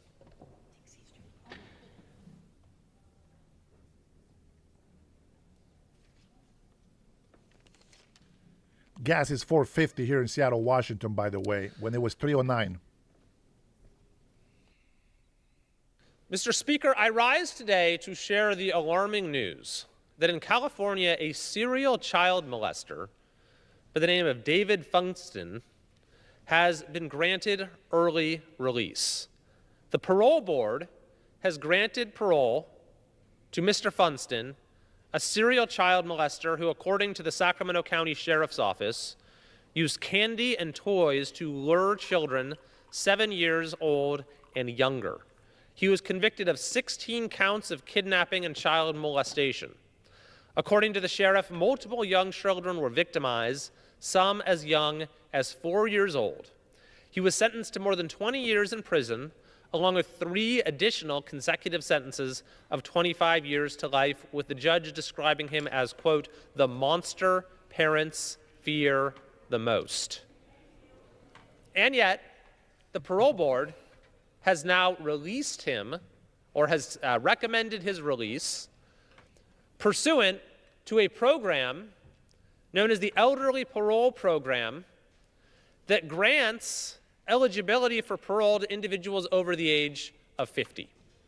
Now, when this program was expanded to include anyone over 50, even for these most heinous and vile of crimes, I was a member of the legislature and voted against it.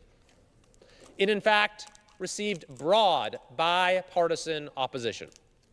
Yet Governor Gavin Newsom nevertheless signed that bill into law, putting many, many Californians, putting many, many young Californians at risk.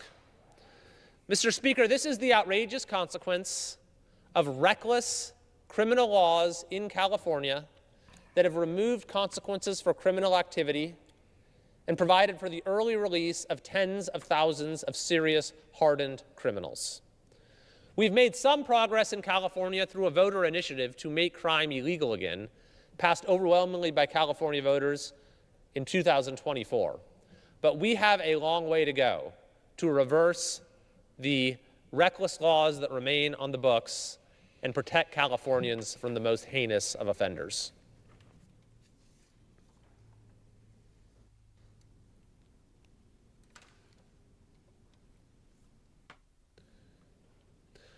Mr. Speaker, it is undeniably true that many, many Americans continue to struggle with the cost of living in this country.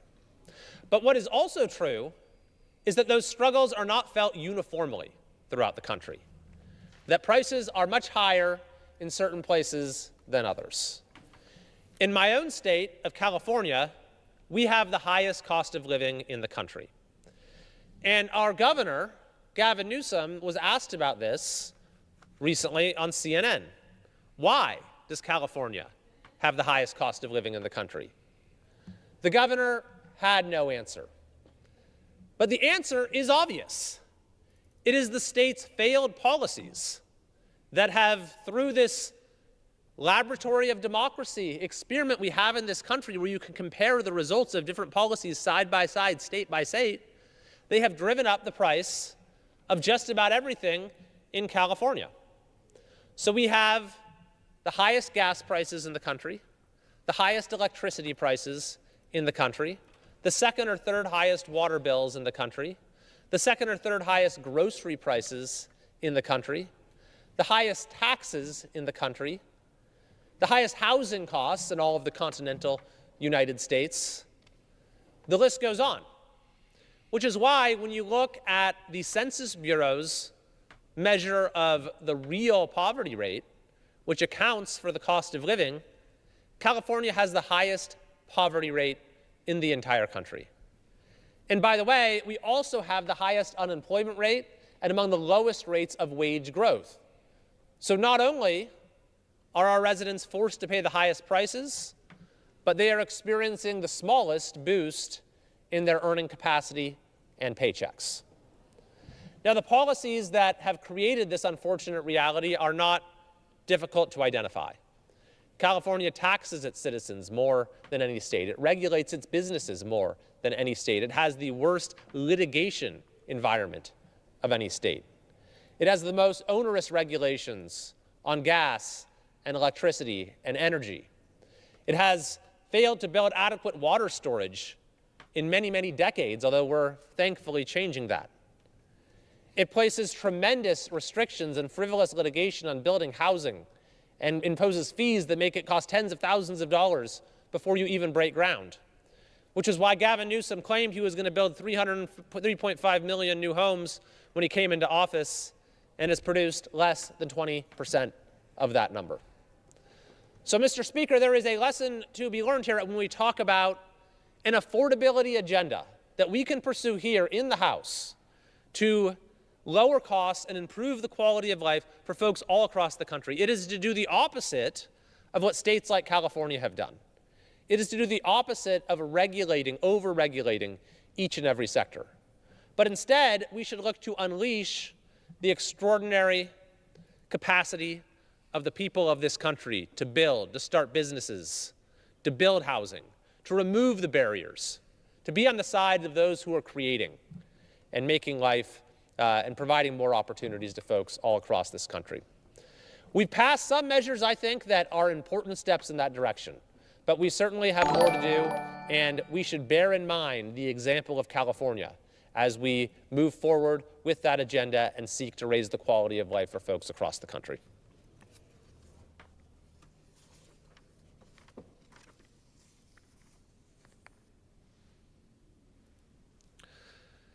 Mr. Speaker, the CEO of the California High-Speed Rail Authority was recently arrested and placed on leave. So the rail authority is now on to its 6th CEO. That means there have been 6 more CEOs than there have been passengers, because of course there haven't been any passengers. Despite spending $17 billion over 17 years, there has been no track laid. Nevertheless, the governor recently, with quite a bit of hoopla, held an event in Kern County to celebrate the fact that a single railhead has now been completed. And the governor crowed that they are now entering the track-laying phase, whatever that might mean. Mr. Speaker, it is time for the governor to acknowledge what the U.S. Department of Transportation did in a recent compliance review, that this project has no viable path forward. Thankfully, in the House of Representatives, following a bill I introduced to this effect, there was a bipartisan vote to cut off all further federal funding for high-speed rail. There is no viable path forward for the project, and I do believe when we have a new governor in the state, the project will finally be wound down. But taxpayers also deserve answers on where all of this money has gone. And curiously, as we are seeing new scrutiny to answer that question as to where the money is going, the governor is pushing a bill in the legislature to keep records of the project secret, to create new exceptions to our public records laws that specifically apply to high-speed rail. Now that raises the question, I wonder what he doesn't want the public to see. So, Mr. Speaker, I will continue to fight to assure that our share of federal tax dollars goes towards projects like our roads that will actually benefit Californians now that we've cut off funding for high-speed rail. And I'm encouraging leadership at the state level to wind this project down immediately so we don't continue to throw good money after bad.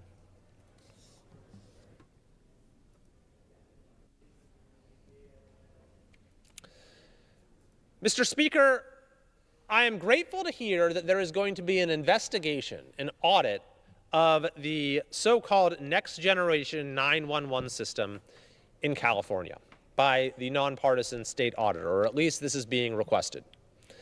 For several years, since 2019, Californians were charged extra fees on their phone bills. This was to build a next generation 911 system. So the fees were paid by the taxpayers, and they went into a pot of money to build out this system. And the Newsom administration ultimately spent $450 million building this new 911 system, which is needed. Our system is outdated in California. And yet the Newsom administration has just announced it is scrapping the entire project because the technology doesn't work. How does that happen, Mr. Speaker? This is California, by the way. Silicon Valley is a stone throw away from the governor's office. How do you charge Californians fees for years on their phone bills, spend $450 million, and get absolutely nothing for it because the technology doesn't work? So now our taxpayers have lost that money, and we still don't have an upgraded 911 system. We are looking at ways we can bring some scrutiny at the federal level as well. But we need to get answers why, once again, Californians have been forced to sacrifice and gotten absolutely nothing in return.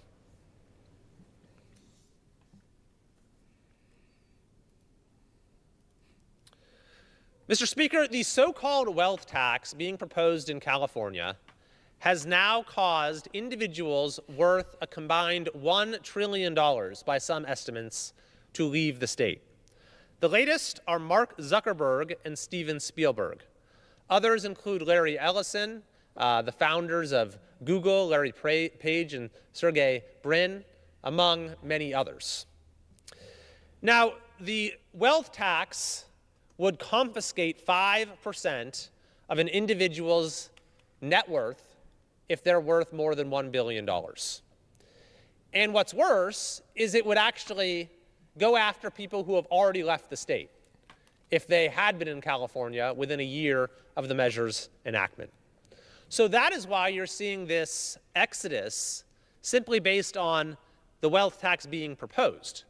Because if you stick around too long before it goes into effect, if you miss the deadline, then they'll come after you and seize your assets wherever you might be. I could not think of a more self-defeating proposition. Yeah. Let's start with the fact that a lot of high net worth individuals don't necessarily have 5% of their assets that are liquid. So they'll be forced to unwind their companies. And when they're leaving the state, they're taking their businesses and investments with them. They're taking their income taxes with them. Yeah. That's why any country that has tried any such wealth tax has actually repealed it, because it's had the opposite of the intended effect. I've introduced the Keep Jobs in California Act to preempt the most blatantly unconstitutional provision of this measure, the one that would tax former residents. My measure simply says that a state cannot seize the assets of former residents. This is a straightforward proposition, and if this goes into effect, then it will stop this mass exodus, because people will not need to leave California simply based upon the threat that this could eventually go into effect.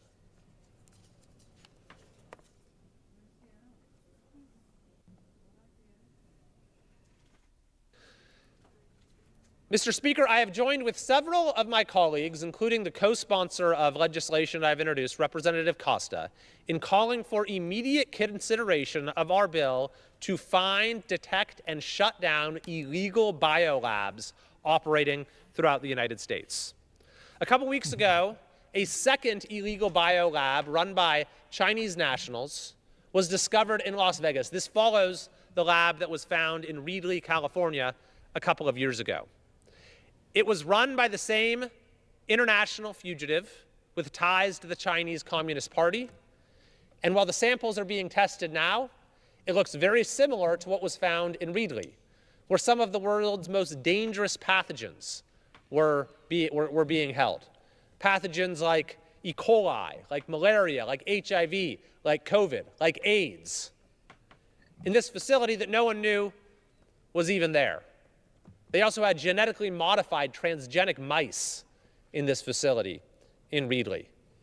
And by the way, they had a freezer that was labeled Ebola at that Reedley facility. Now, it should be noted that Ebola has a 50% fatality rate. A 50% fatality rate. And while it is not especially transmissible, we know, based upon our experience with COVID, that in the Wuhan lab, they conduct gain-of-function research. So imagine if they produced a strain of Ebola with its 50% fatality rate that had a higher level of transmissibility. I could not think of a more jarring threat to public health in the United States. Mr. Speaker, the U.S. Congress needs to act with urgency in considering and passing this legislation that we've introduced. After the first lab was discovered, I said we don't know how many others are out there. And that concern was echoed by a report by the House Select Committee on the Chinese Communist Party. Well, we now know that at least one other lab was out there. But the question still remains, how many others are there? We need to get answers to that very quickly, and we need to make sure we are doing everything we possibly can to find and shut down any other labs that are indeed out there.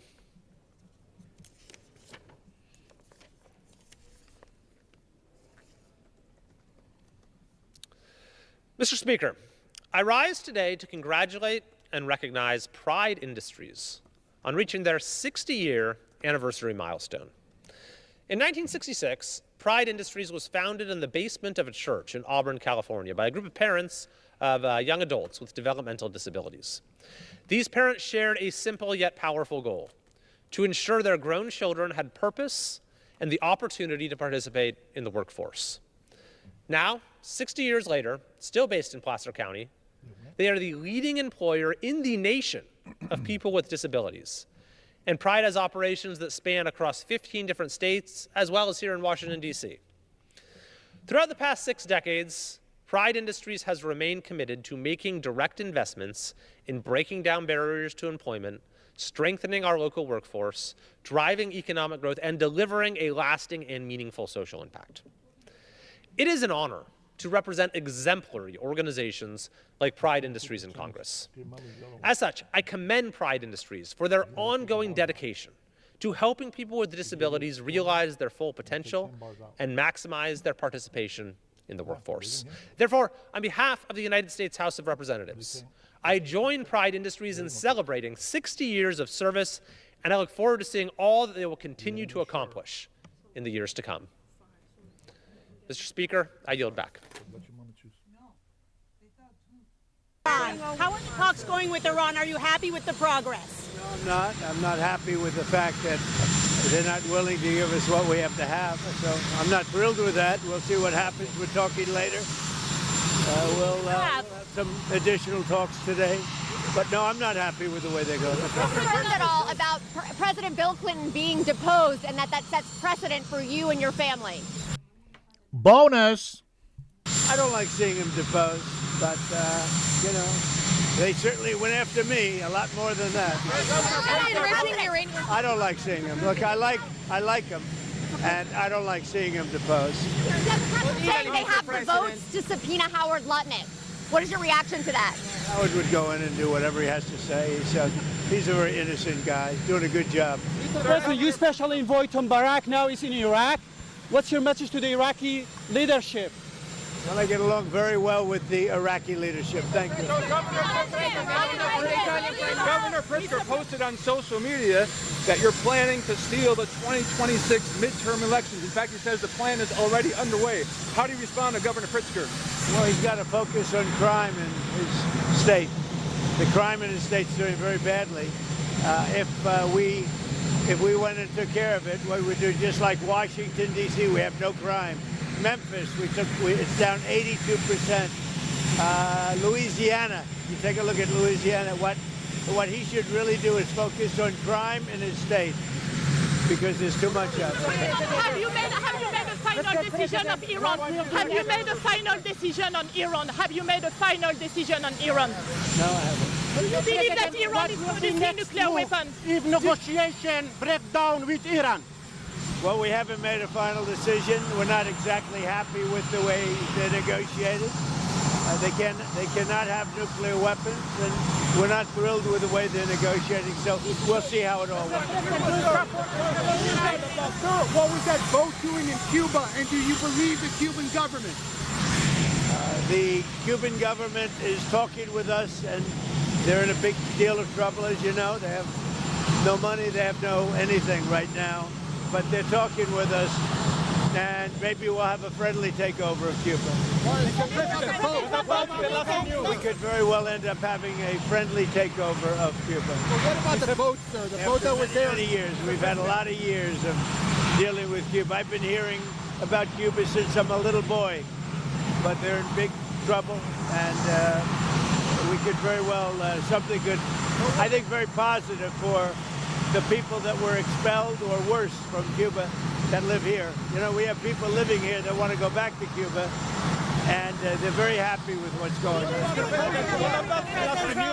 The last news of Epstein files, in particular Bill Clinton, Hillary Clinton, what about that? I don't know anything about the Epstein files, you know. I've been fully exonerated. Yeah, with the options that you've been briefed on for Iran, is there a risk that strikes could turn into a long, drawn-out conflict in the Middle East? I guess you could say there's always a risk. You know, when there's war, there's a risk in anything, both good and bad.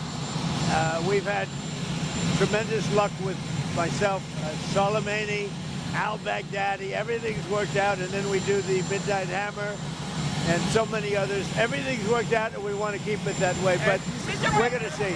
Look, It'd be wonderful if they'd negotiate really in good conscience, good faith and conscience, but they are not getting there. Is your goal, Mr. President? So far, Peter, they're not getting there. Your team told you that if you use the military now, that there will be regime change right away? Nobody's telling me. Mr. President, No, I mean, nobody knows that. There might be and there might not be. Mr. President, is your goal? It'd be nice if we could do it without, but sometimes you have to do it with.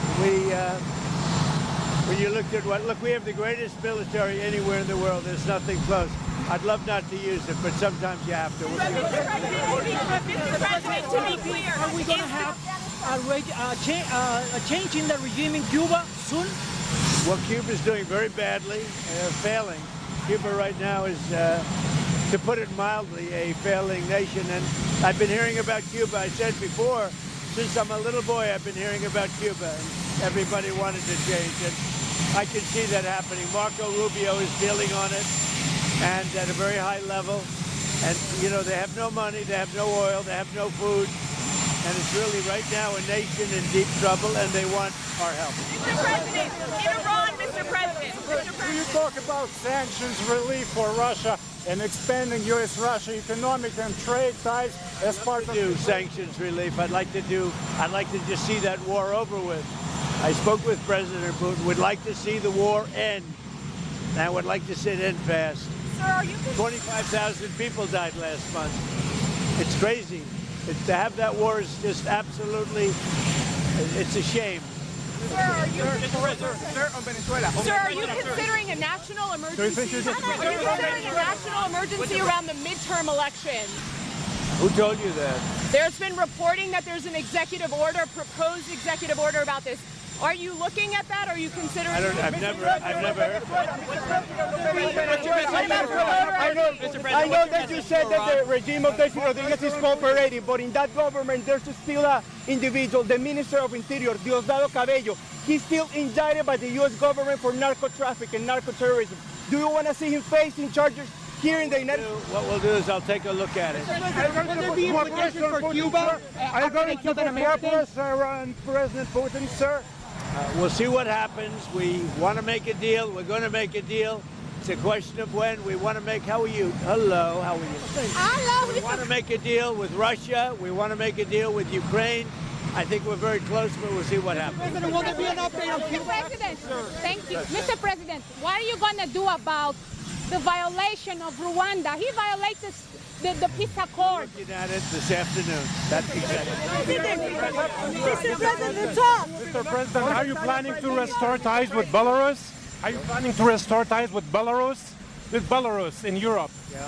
What about Belarus? Yeah, I know it very well. Well, go ahead. Are you planning to restore a relationship with them? We have a good relationship, and the leader is somebody that I have a lot of respect for. With Belarus, we have a very good relationship. Do you have any conditions for them? I like the leader a lot. Do you have any conditions for them? What do you say? Mr. President. Less, not more. Mr. President, congratulations on the State of the Union, sir. Mortgage rates, 30-year mortgage rates hit below 6% the first time in 4 years. Mortgage rates are going down very rapidly. What is your message to young people like me who want to buy a home under you?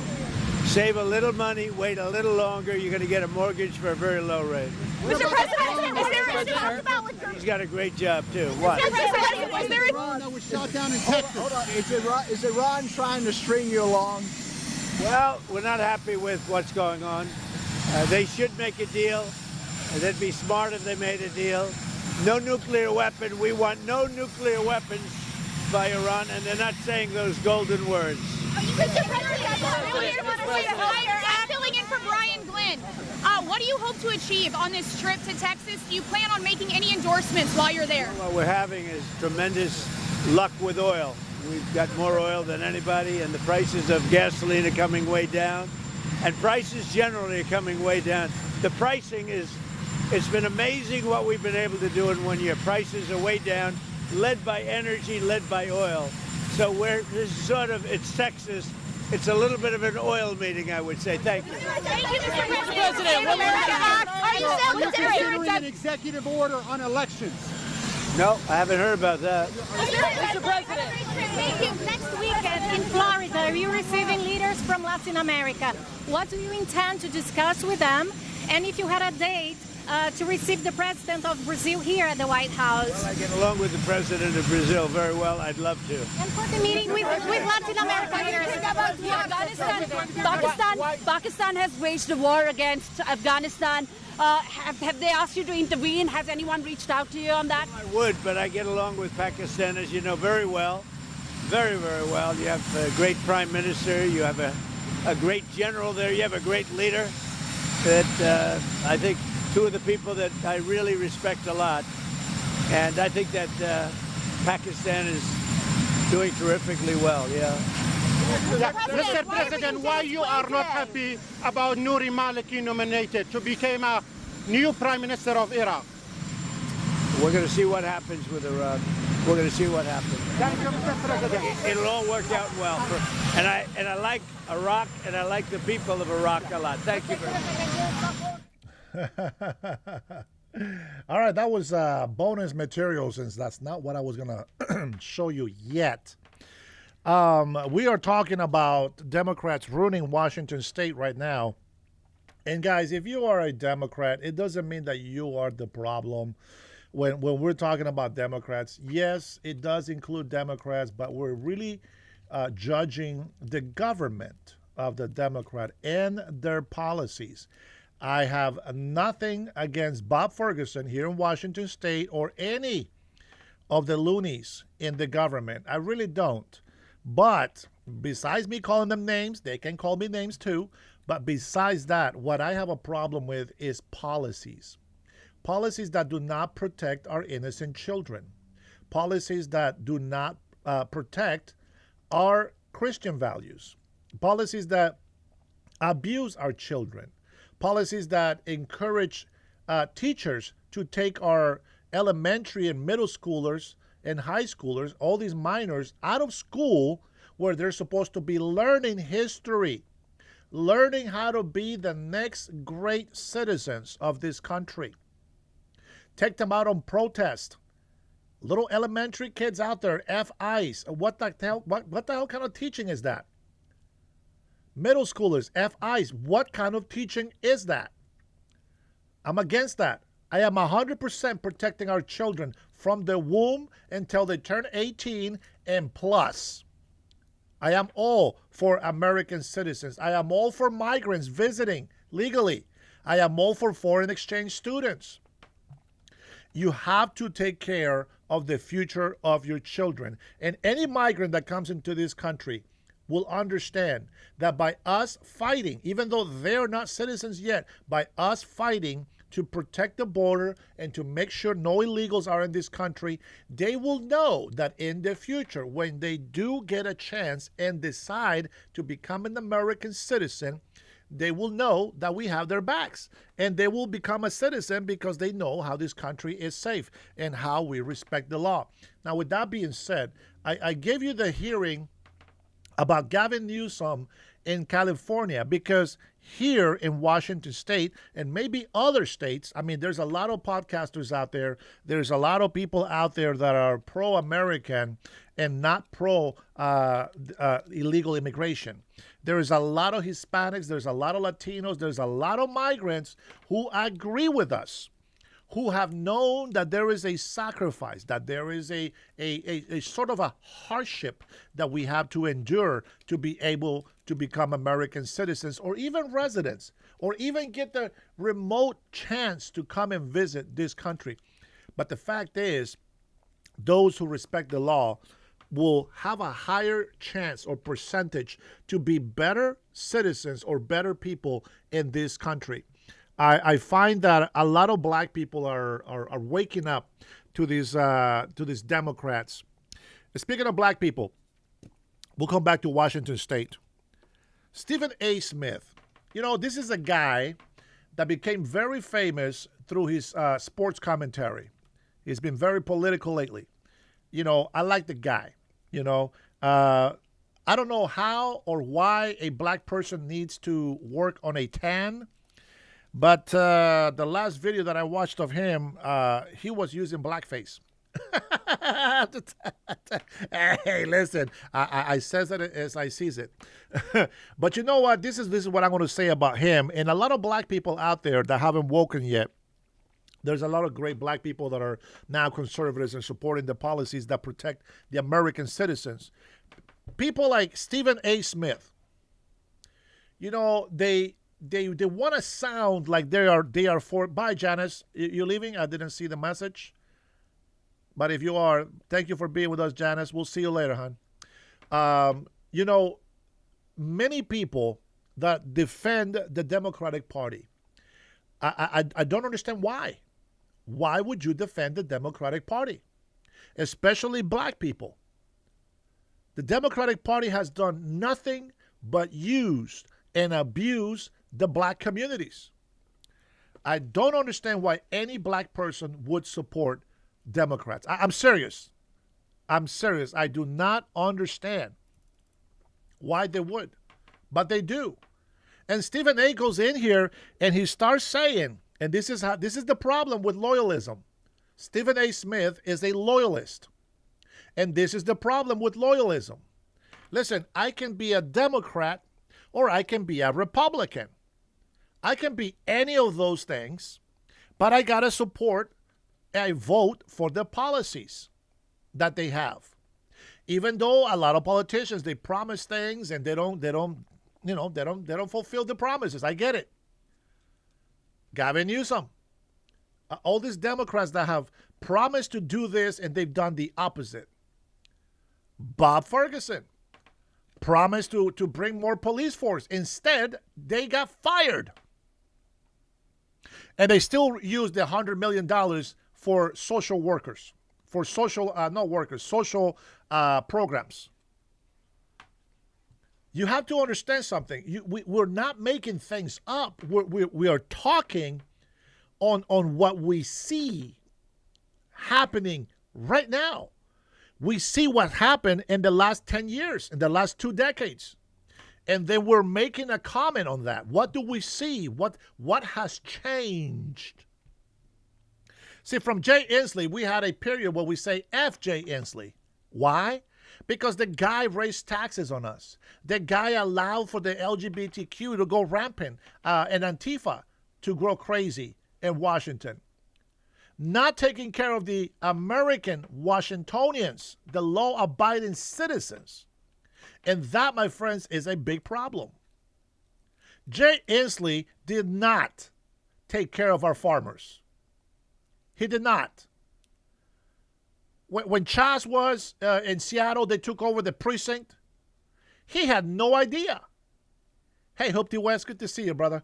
He had no idea that this local terrorist, domestic terrorist, took over the precinct.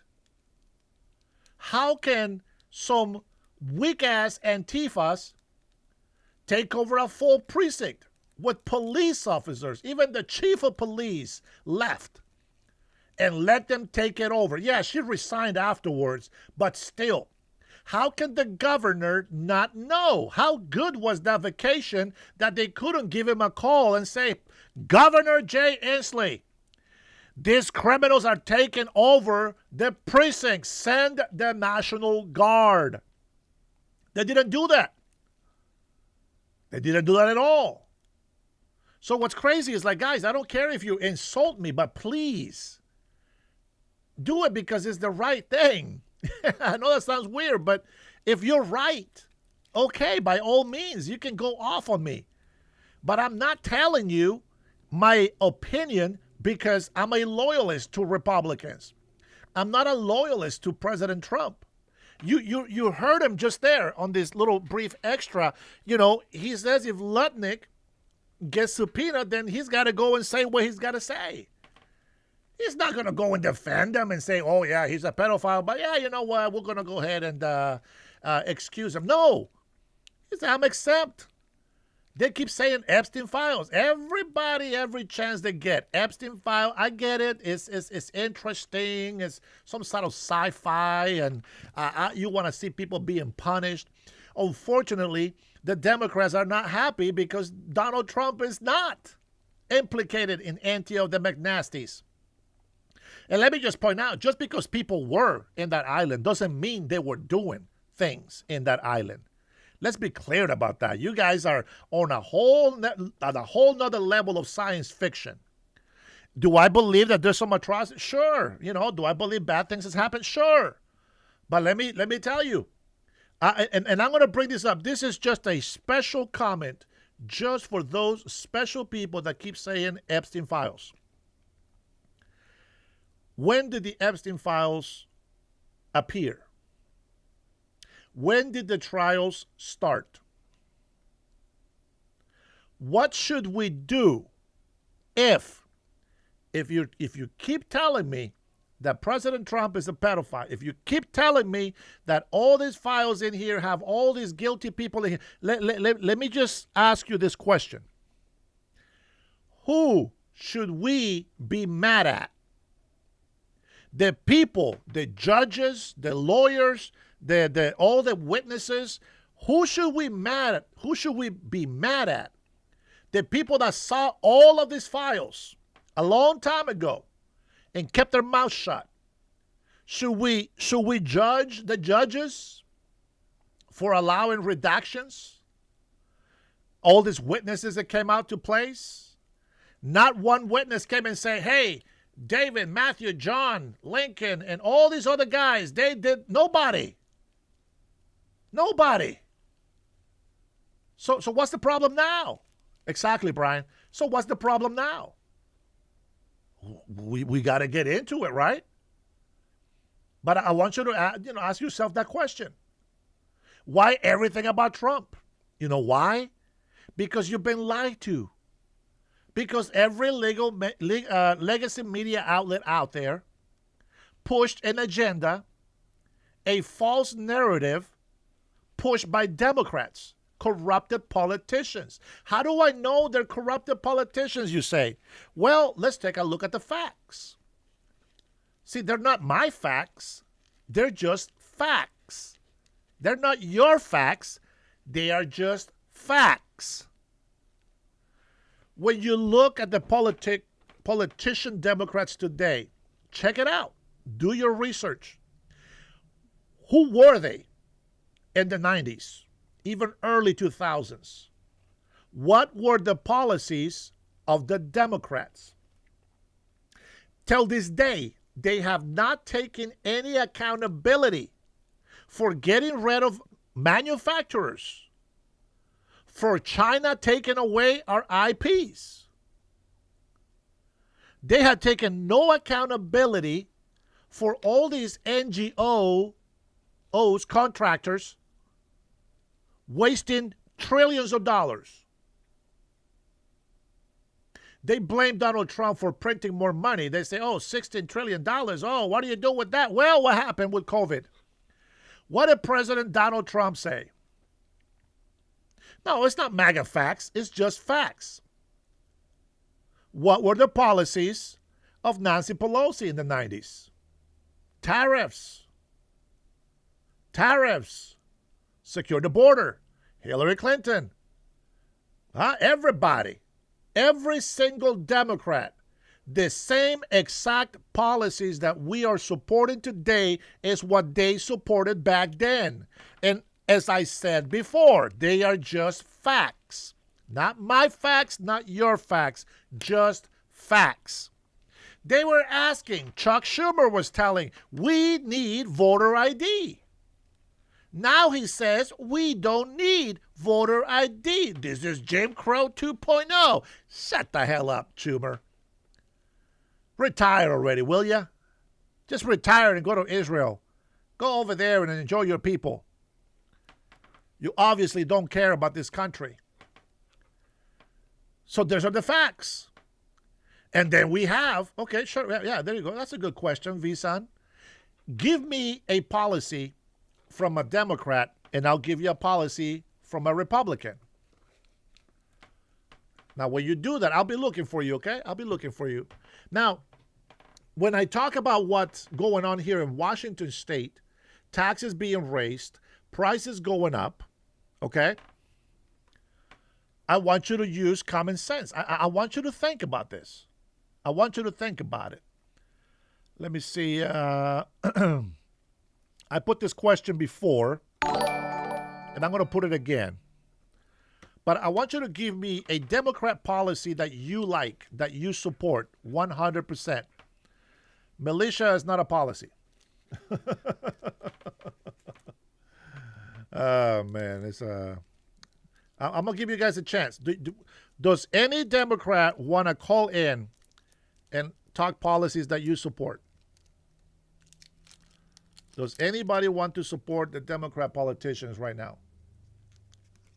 Anybody? Oh, that's a good one.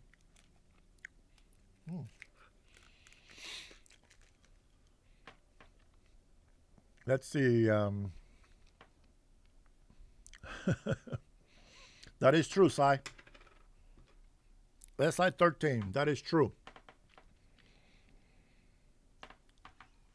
Let's see. I'll wait.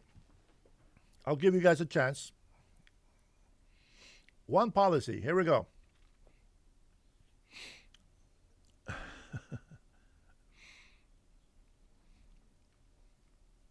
Good job, Tanya. Come on, guys. One good policy that you think makes the Democrat Party stand out to you and be like, I want this.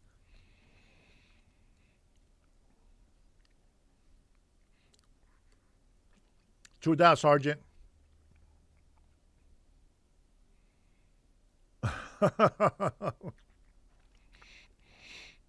Come on, Steve. Be nice.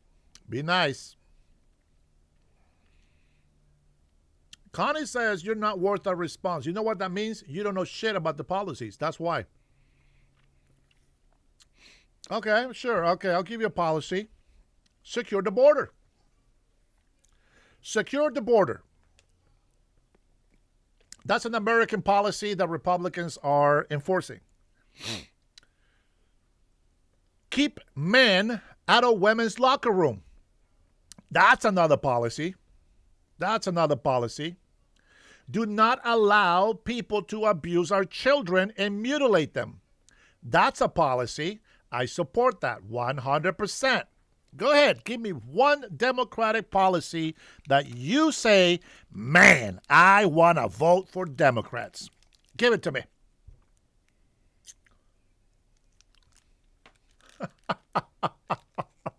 Claire, there was an old woman who lived in a shoe. She had buckled children and didn't know what to do. God help us to endure our blessings, all 350 million citizens.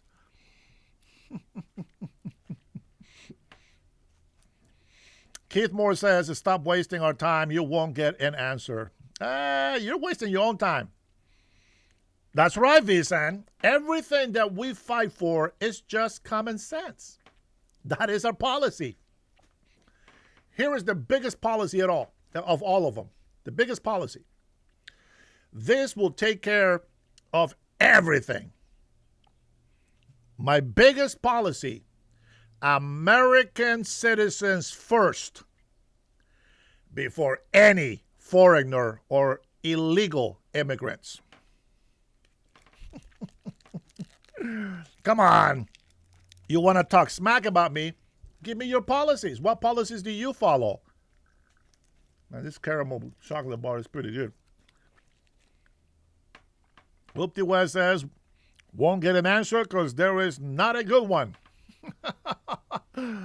Let's see. Knife says, that sounds like the bullies in school that will call you chicken because you wouldn't fight them. You were a chicken.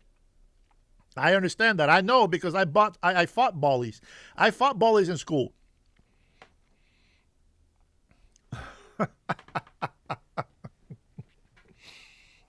They don't comment because they don't have anything to support their claims. I'm giving them a chance, bro. I'm trying to give them a chance. And I'm not hating on you. I'm honestly, I want you to tell me what convinces you to vote for Democrats. Besides, I hate Trump. That's not a policy. Well, it could be your policy. They don't have any policies geared towards America. This is true. I believe that. All right, here's Velasquez. Here we go. Says the fool with strong accent, American or U.S. citizens first. Yes. And by the way, everybody here in the United States of America, I am sorry to bust your bubble, but every single person in the United States of America, white, black, Asian, I don't care, all of you mofos have an accent. The people that speak real English, they're over there in England. Now what? What else you got? Let's see what else we got. Let's see, I'm here on the old school bus stop. You're yellow, you won't fight back. Yeah, that is true, my friend. Well, let me tell you something. If you're not able to fight back because you're scared, that's a problem. That is a problem, isn't it? Because that means that the bullies will continue to get away with what they're bullying you for. Now, if you're being an ass and you're being disobedient and you're being disrespectful, well, somebody has to correct you, and in that case, nobody's bullying you. You see, there is those kids that always complain and say, Mom, Dad, why are you always telling me what to do? And the simple common sense answer is, what is the answer? Why do you always keep telling me what to do? What is the answer? Go ahead, Team Hype. You answer that question. What's the answer? What's the answer to a person that says, you keep telling me what to do all the time? You always tell me to take out the garbage. What is the answer? Why? Why do they got to tell you all the time? Come on, no crickets. Be bold and answer the question. It's because we're coming out of the sensitive generation. Yeah. The people with English accents, they came to America. Don't talk bad about America because of where they come from. Let's see. Thanks, parents, for not raising your kids right. So society had to deal with them. Yeah, true. Let's see. Yes, but there's also folks working who can't afford it. Yes, and who do we blame? Do we blame the president for putting tariffs to make other countries that have been taking advantage of us to be fair with us so that we stop losing money and instead start making some money? Who do we blame? The person making tariffs or the person raising sales taxes, income taxes, gas taxes, property taxes, death taxes, inheritance taxes, stock taxes, wealth taxes? I mean, who do you blame? Who do you blame for high prices? Who do you blame? Damn. Who do you blame? President Trump? Or your local government? All right, I'll stop eating chocolates. My bad. My bad. But let's go. I want to hear some answers. Does anybody want to call in and talk about tariffs versus local taxes and tell me, who do you support? If you are against tariffs, you got to be against sales tax, income tax. You got to be against every tax, not just tariffs. Oh my God, that's true. Dog walking taxes. There's other taxes, guys. I'm sure there's other taxes. And that's fine. I'm okay with that. See, the difference is I'm not bitching about it. I am 100% towards tariffs. In tariffs we trust. Come on, people. Give me something. I want you to, this is your moment to shine. This is what it's all about right here. I want you to shine. Share with us your knowledge and wisdom so that we may also learn to be as smart as you are. Let's screw in the system over. Got to be more specific. UPS part-time has health insurance. I don't think part-time should have health insurance, to be honest. It has to be full-time. Snow shovel tax.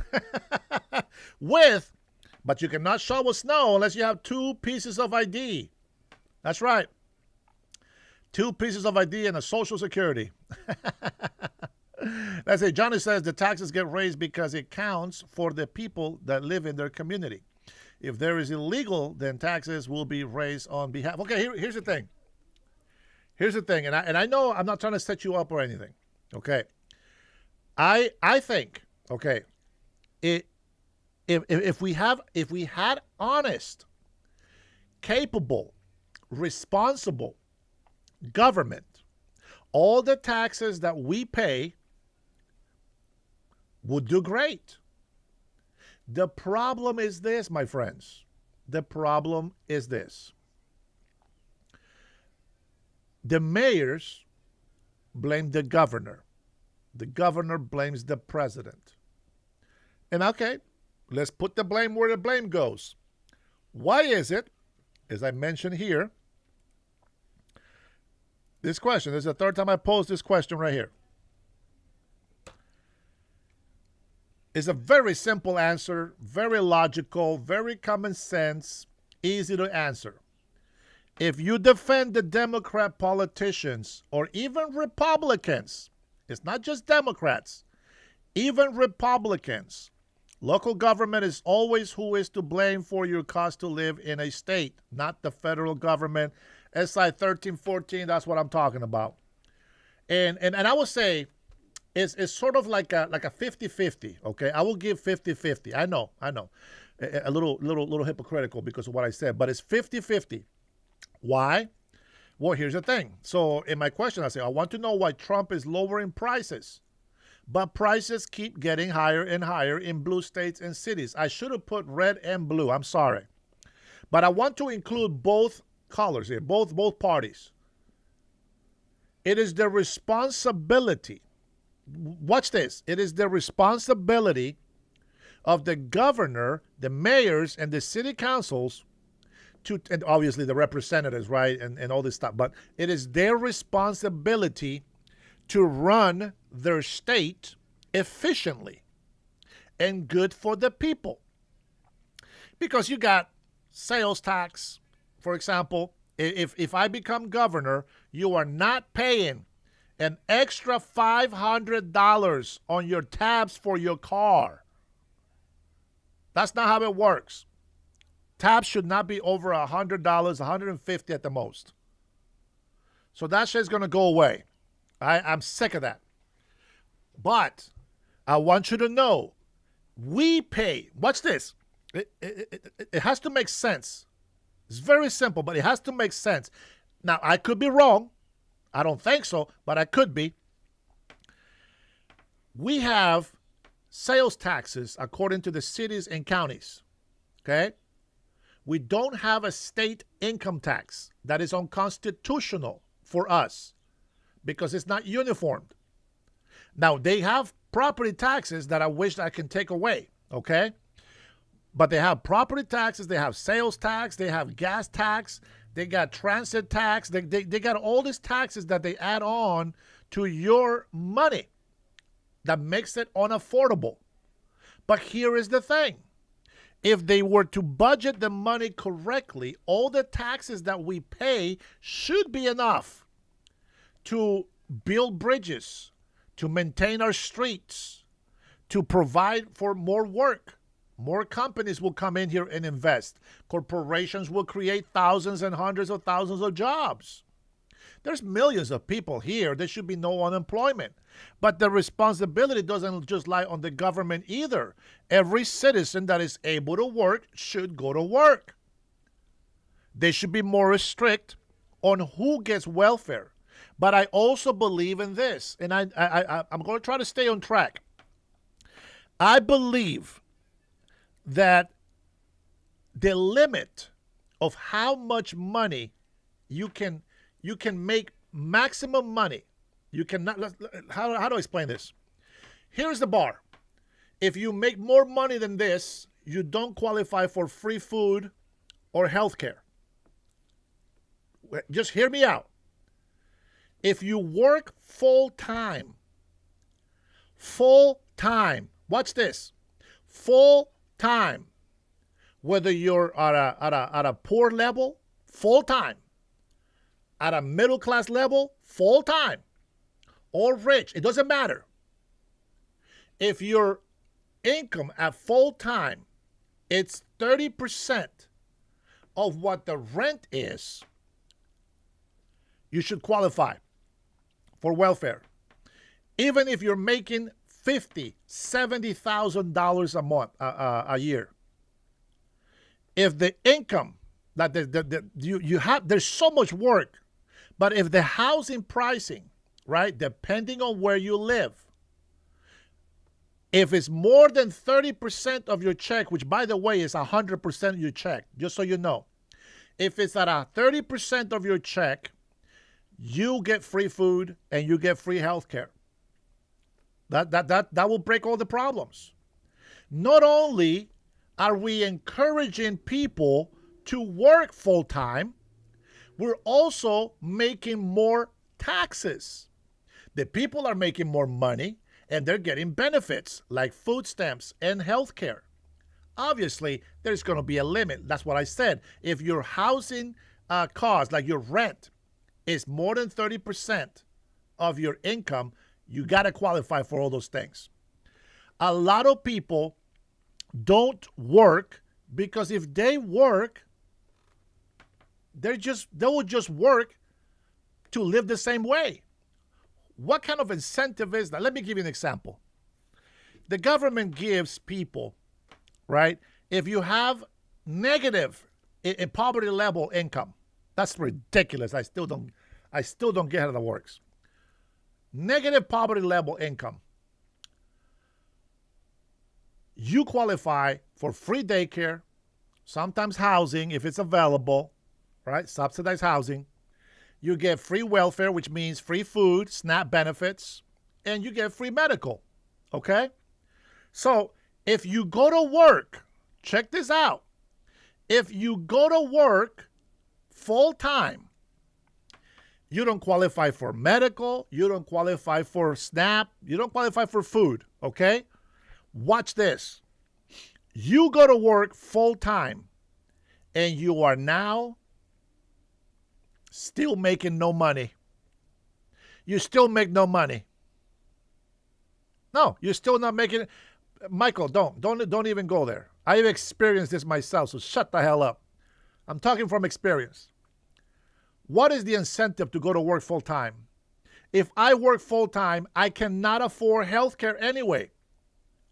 Even if I can pay for the monthly quote of health care, I can't afford for the medical bill from the hospital. It is outrageously expensive. Do you understand? There is no incentive for anybody to go work full time.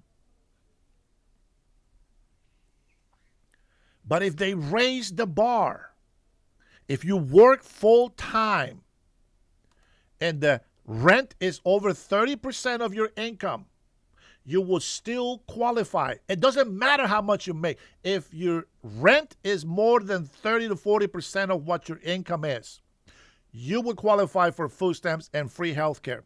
Now, I don't want to hear any bitching and complaining from anybody on the left because you guys already want universal health care. What I am giving you is universal health care, but you have to earn it. How do you earn it? Working full time. Working full time. And you're going to have pride in yourself, in your family. You see what I'm saying? Because you will be encouraged to work even more. And you'll be able to get the car that you really need and want. The rent goes according to the area where you live. If you live, let's say, for example, and this is outrageous, guys. This is outrageous. And of course, if you choose to live in a very expensive area, that is also have to be taken into accountability. For example, if you live in Everett, that rule will apply to you. If you live in Linwood, that rule will apply to you. If you live in downtown Seattle, that rule will never apply to you. Because the rent in downtown Seattle, it's always going to be outrageous. I gave you guys an example the other day, yesterday, I think it was. A studio apartment in downtown Seattle costs $3,800 a month. $3,800 a month. And so you think I'm going to go and get $3,800 for a studio? Hell no. But the Microsoft employees, they make $75,000 a year, and they don't mind paying that. Okay, well, that's you. You have no money. You're broke. You're spending all of your money on rent. That's a choice that you got to make. But you know what? This is why I think it's very important. Now, guys, I'm just a guy. I'm just a guy like you guys. You know, I'm not a lawyer. I'm not this professor. I'm not a doctor. I'm just a guy that works his ass off to make his money. That's it. And I'm an American citizen, yes, a migrant that came to this country, but I love this country. And this is why I think it's very important, just to avoid confusion. Just to avoid confusion. You gotta be transparent. Maybe not 100%, because not everything has to be discussed out in the open. But nonetheless, things that have to do with taxpayers' money, with welfare, with health care, all those things should be 100% in the open. If we say we are grabbing $9 billion in taxes, I want you, because this is what I want to know today, I want to know where this $9.5 billion went. Where did it go? Where did it go? Okay, well, here we go. We had a bridge that was falling apart from Seattle to this other area. Okay. And let's take a look. How much did we pay? How much was the material? See, we have departments that do all this, right? We have departments that do all this. And so we have accountants. Okay, here we go. How much are we going to pay for this bridge? This is something that President Trump bitches about with Newsom. With Gavin Newsom. Okay? This is something that he argues a lot with these Democrats and all these other people, that they make a budget, they use all the money and get nothing done. Like the train rail, right?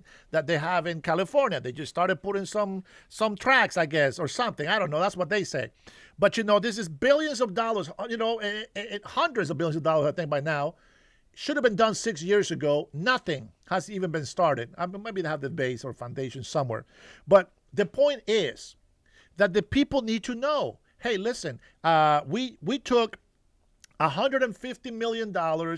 This is the bids, right? Before I come and make a budget for you. Now, I'm not like these politicians that have experience in politics, but I can tell you as a person, as a citizen that works his ass off and pays taxes like everybody else, I will let you know this. Before I make a budget, I need to know how much is my electricity? How much do I pay for water, garbage, and sewer? How much is the rent or the mortgage? How much do I spend in food? How much is my insurance for the car? How much is the payments for the car if you have payments? I want to know how much money in gas I need every month to be able to go to work. How many miles can I drive? How much is going to cost me to do this, do that? And can I have at least one night with my wife and family at the movie theater, at a restaurant? Can I at least have that once a month? How much money do I need? And here is my budget.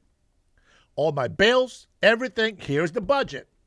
Now, I come to the family, and then I can say, all right, guys, listen, we cannot have this anymore. We got to do this. We got to cut this. We got to cut that. Nope, you can no longer do your nails every day. That's too expensive. I cannot have Starbucks every morning. Nope, too expensive. We got to cut that out. We got to cut this. We got to cut this. Here is what we need. And I think in the bigger side of things, the government can do the same. Okay, what's going on? What do we need? What do we need? Well, the farmers are suffering from the work. How much money will it take to take care of the farmers? Okay, boom, here's a number. Are you sure? You know what? Let's go a few million over it, just in case. Boom, here's the numbers for the farmers. Here's the number for the factories. Here's the number for the social services. Here's the number for this. Find out how much all of that is. If the school system is failing us, throwing more money at it is not going to fix it. We need to fire teachers and put the right teachers in schools. We need to make sure that we have more police officers so that we can stop criminals. We need to make sure that criminals stay in jail. If they do not want to change their criminal activities or their way of being, they don't want to be part of the society of the law-abiding citizens, their ass needs to be in jail and stay in jail. So here's a budget. How much do we need to pay for prisons? How much do we need to pay for this? How much do we normally pay for these repairs and potholes and all these restorations and all this other stuff? And let's make a budget. No, Seattle decides they want to pay $500,000 for an ugly-ass cement foot as a decoration. They want to pay $250,000 for an ugly-ass painting. That is no art. That should not be tax money going to it. I love nature. I believe that we need to put more money to protect our forest. I believe that we need to have more personnel on trails, on hiking trails. We need more employees. The guys, we can do it. If we don't waste the money, it can be done. How about we help our young adults or those people that have never gotten an ID before? Your first identification is free. You don't got to pay for it. If you're a citizen, you got to come in with your birth certificate. You got to come in with your biometrics, fingerprints, etc. Your first license or ID is free. It can be done. A third world country, a third world shithole country, as some people will call it, is doing that. And it's called Honduras. If it can be done in a third world country, it can be done in every state here in America. You see, there's a lot of things, right, that we have to use, and it has nothing to do with me. Not once have I said, I am going to do this for all my Republicans. Not once have I said, I'm going to do this for all my Christians. Not once have I said, I'm going to do all of this for my Hispanic community, for all the Latinos. Not once. America and American citizens first. No more sanctuary cities. Gone. Waste of money. There is paralegals. There is lawyers. They charge hundreds and thousands of dollars to illegal immigrants, giving them the false hope that they are going to get the right to stay in this country. You know how they do it? Oh my goodness, and people are going to hate me for saying this. You know what? They already hate me. You know what they do? Like, I can tell you, here we go. We're going to go ahead and go to the USCIS website. I think that's what it is. USCIS, I think, .gov. And you're going to go in there and it says, okay, do you need to apply for a visa? Boom, here it is. Here's the forms. If you speak English, fantastic. You're going to go in there, fill it out, blah, blah, blah. You put all this information on there. What kind of visa do you need? You need the HB1 visa. People can do this outside the country. They don't have to be here in America to do this. And then you can go and do a green card application. Okay, what do you need? Okay, well, this is when I enter. This is how many times I go in and out of the country. I would like to be a permanent resident alien in this country. And you know what? You have to fill the information. So here's the thing. All that information is available for everybody in the world to go in and apply and fill out and do all this stuff. But the paralegals and the lawyers in this country, they take advantage of the ignorance of the illegal immigrants. And I have gone over there and scratched my head so much. Why did you pay $10,000 to this paralegal to fill out an application that your child can help you fill out in the government's website, which is free? And you only have to pay the application fee. That's it. It's just a fee that you got to pay. But people are paying, illegal immigrants, people with the ignorance, and I don't mean that as an insult. Ignorance as in they don't know how to do something. They pay thousands and thousands of dollars to lawyers, to so-called paralegals. You know what I'm saying? I want the people to know you can do this. Fill out the form. If you want to be in this country, fill out the form. If you got a visa, watch this. If you got a visa and you come here, you can get a visa for 10 years, but you can only stay in this country for 3 to 6 months. It has to be approved. If you do have that, you can go to this government website and fill out an application to become a resident legal alien. It's not going to be right away. And yes, you will pay, I think it's like $500 something, right? I know, Lisa. But you have to pay the fee, and that's how it is. It's okay. Well, that is the sacrifice. You pay the fee, but you are proving to the government and to every other American citizen that you respect this country, that you love this country. And so what do? You fill it out, and then you continue to visit back and forth. What the government wants you to do is be able to respect the law. If they give you permission to stay here for 3 months, don't overstay. Stay here for 3 months, go back to your country. You can stay there for a week and come back. If you have the money, that means that you can sustain yourself in this country. And the more that you respect the law and the more you're patient, the more you'll be rewarded. And nobody's going to give you shit for coming and being in this country, except for those who are illegal, who will be jealous of you like they are of me, and they keep calling me a sellout because I respect the immigration law. They hate me because I'm an American citizen, but I love America, and I want the same safety and national security for my children and my children's children.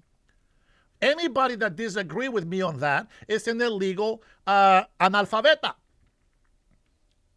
illiterate, illegal immigrant. This is what they are. Sometimes I have to speak in Spanish so I can make the words in English. It makes total sense. It's common sense. It's easy. Guys, I did this on my own. Do you understand? On my own. Bro, easy. Easy peasy. All right. So we have come to examples of tariffs. If you are against tariffs, you should be against local taxes. You can't love one and not the other. So if you're going to say that tariffs puts a burden on businesses and the people, us, the consumer, let's remember one thing. Tariffs are optional. There is a burden to carry with that optional. I understand. But nonetheless, it's optional. I don't have to have the S25 Ultra.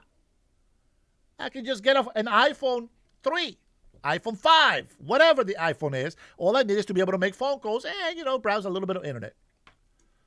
You get to decide how much money you want to spend. You have to decide. And if you want to spend more money, it's your choice. And there is a tariff, right? If it's imported, there is a tariff. I just got a benefit for buying a car made in America.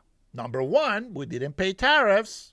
Number two, I got to deduct up to $10,000 on my tax return, which, by the way, I can't wait. I have never gotten this much money in my tax returns. For the first time, I'm going to know what it's like to have a good tax return. Thank you to the big, beautiful bill and to President Trump and the administration for making it happen for the American people. Reward the rich. Reward all the hardworking Americans. Reward the manufacturers who also are rich and billionaires and give them a break. Encourage them to buy American products. Hold them up to high standards, sure, hold them up to high standards, but at least it's American. Don't give our wealth to China. Don't give our wealth to India. Keep the wealth here in America. I'm going to tell you something. I am so happy about the big, beautiful bill because we have so much money right now to protect our country. There is nothing that Congress can do to stop us from protecting the border and for continuing to do deportations or what we call repatriations. I love it. It's fantastic. It's fantastic. There's a lot of things happening in our country. But I'm going to tell you something. If I run for governor here, I don't have to worry about what's happening in the world. All I will have to worry about is what is happening here in my state. And I can concentrate in what's happening in my state. And what I will encourage every other American, whether you were born here or you became a naturalized American citizen like me, what I'm going to recommend for you is start worrying about being a good American citizen. Do the best that you can to protect America, your city, your state. Forget this nonsense that you're a sellout because you respect the immigration law. Don't let them play the victimhood card on you. Don't let them play on your emotions. To be a real American, to be a real patriot for your country, you got to set emotions aside and you got to do what's right, what is lawful. Do I like the law? No. Do I respect the law? Yes. Why? Because it doesn't mean that I get to do whatever the hell I want. It means that I have to respect it so that everybody that wants to do whatever the hell they want have to be on the same page with me. That's how you keep order. I don't get to do everything that I want because you don't like everything I want to do. So we got to have a balance. We got to have something that stops us, that makes us think this is the median. I am not going to be robbing anybody because it's wrong. Number one, as a Christian, I wouldn't do that. Right? There's my 10 commandments. There's 2 great commandments. Love my God with all my heart, all my mind, and all my spirit. And the second one, just as great, to love my neighbor as Jesus has loved me. And I do that. And because I do that, I got to tell people the truth. I'm not going to tell you, hey, you're a boy, you got a penis? Well, guess what? You're a woman. No, I'm not going to lie to you. I'm going to reaffirm who God created you to be. Now, there is a little bit of anomalies because of science and our sin and human nature. And there is people that are born with both sexes, male and female. Well, they get to choose which one they want. Okay, that's not something that they are making up. This is how they were born. So we can't really judge them for that. Now, that's the way they want to be. Have both. Hey, have both. But you have to choose who you want to be in society because that's how we keep normalcy. We are not going to continue going to this rampant, hey, Jason, going to this rampant of trying to be different than everybody else. You know what the most ironic and moronic thing about it is when people say, oh, I color my hair purple so I can be different. No, you're not different. You're just like another moron. Now, if it's beautiful purple, hats off.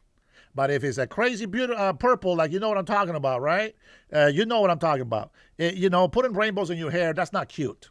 I don't care how you slice it. If you want to be a troll, I've seen Samoans, Micronesians, they're brown as heck, and they want to have the hot pink hair. If you want to look like a troll, okay, then that's what you want to look like, go for it. But don't get mad when people criticize you. Yeah, people criticize my hats. People criticize that I'm going bald. People criticize that I have this Indian, Asian-looking goatee. That's fine. People can judge me and do whatever the hell they want. But if they want me to be their friends, they're going to have to respect me. And if we are able to make friends, we're going to have a great life together. Friendships that are good are worth having. Those that are not good, you don't want to have anything around you with that. With that being said, okay, there's a lot of common sense on everything. This is a topic that we can talk about every day. It just doesn't go away because everybody's different. I don't get 100 million American views here on my show. So every day we have to keep touching up on these things. And Brian, Robert, Tanya, thank you for being here. My man, Lisa, a lot of you guys, right, that are here. Beautiful Bill, Jason, Beatrice, all these guys that come in here. You guys get to hear it over and over, but you can tell that it's different every single time because every single time that we talk about it, it comes in a different form. Some people have questions about other things. Like, for example, right now, if I know I want to watch a bill, like right now, I want to watch Marco Rubio, right? Where he has the full gaggle for the people. We're going to watch that. But I have to be able to address this because a lot of people think they can come into my channel like they do in a lot of conservative channels out there. I'm going to tell you something. And I know this sounds stupid, but I decided that I was going to listen to one of my podcasts. And I think it was like from a few days ago. And I listened to the podcast And, you know, people always tell you don't do that. But you know what? I wanted to judge myself. And I thought, dude, that's just, for me, that's just freaking funny. That's funny. And, you know, I have no shame on what I say because I feel it's the truth. I believe in what I say. You know, I think President Donald Trump is the greatest president in U.S. history. Is he perfect? By no means. But I think he's doing the best job that anybody can do. And I got to support that. I voted for him. So if he does bad, I will take the blame for doing bad as well. But if he's doing good, which I believe he is, I am very excited because I made the right decision when I voted for him. And I encourage everybody that is listening, if you are a loyalist to the Democratic Party, I want you to understand something. If you are an American, you have to look at the policies. Stop hating on the guy that you don't like. Look at the policies. Are they something that you supported as a real Democrat from 20 years ago? If you are too young to know, I will let you know. If you're supporting the Democratic Party right now, you are doomed, and you are dooming everybody else in this country. I hope that conservatives and people with common sense will actually show up and show out. We want to make an impression, and we want to make elections, voting elections so big they cannot be rigged, right? That's how we want Trump. That's how we got what we wanted.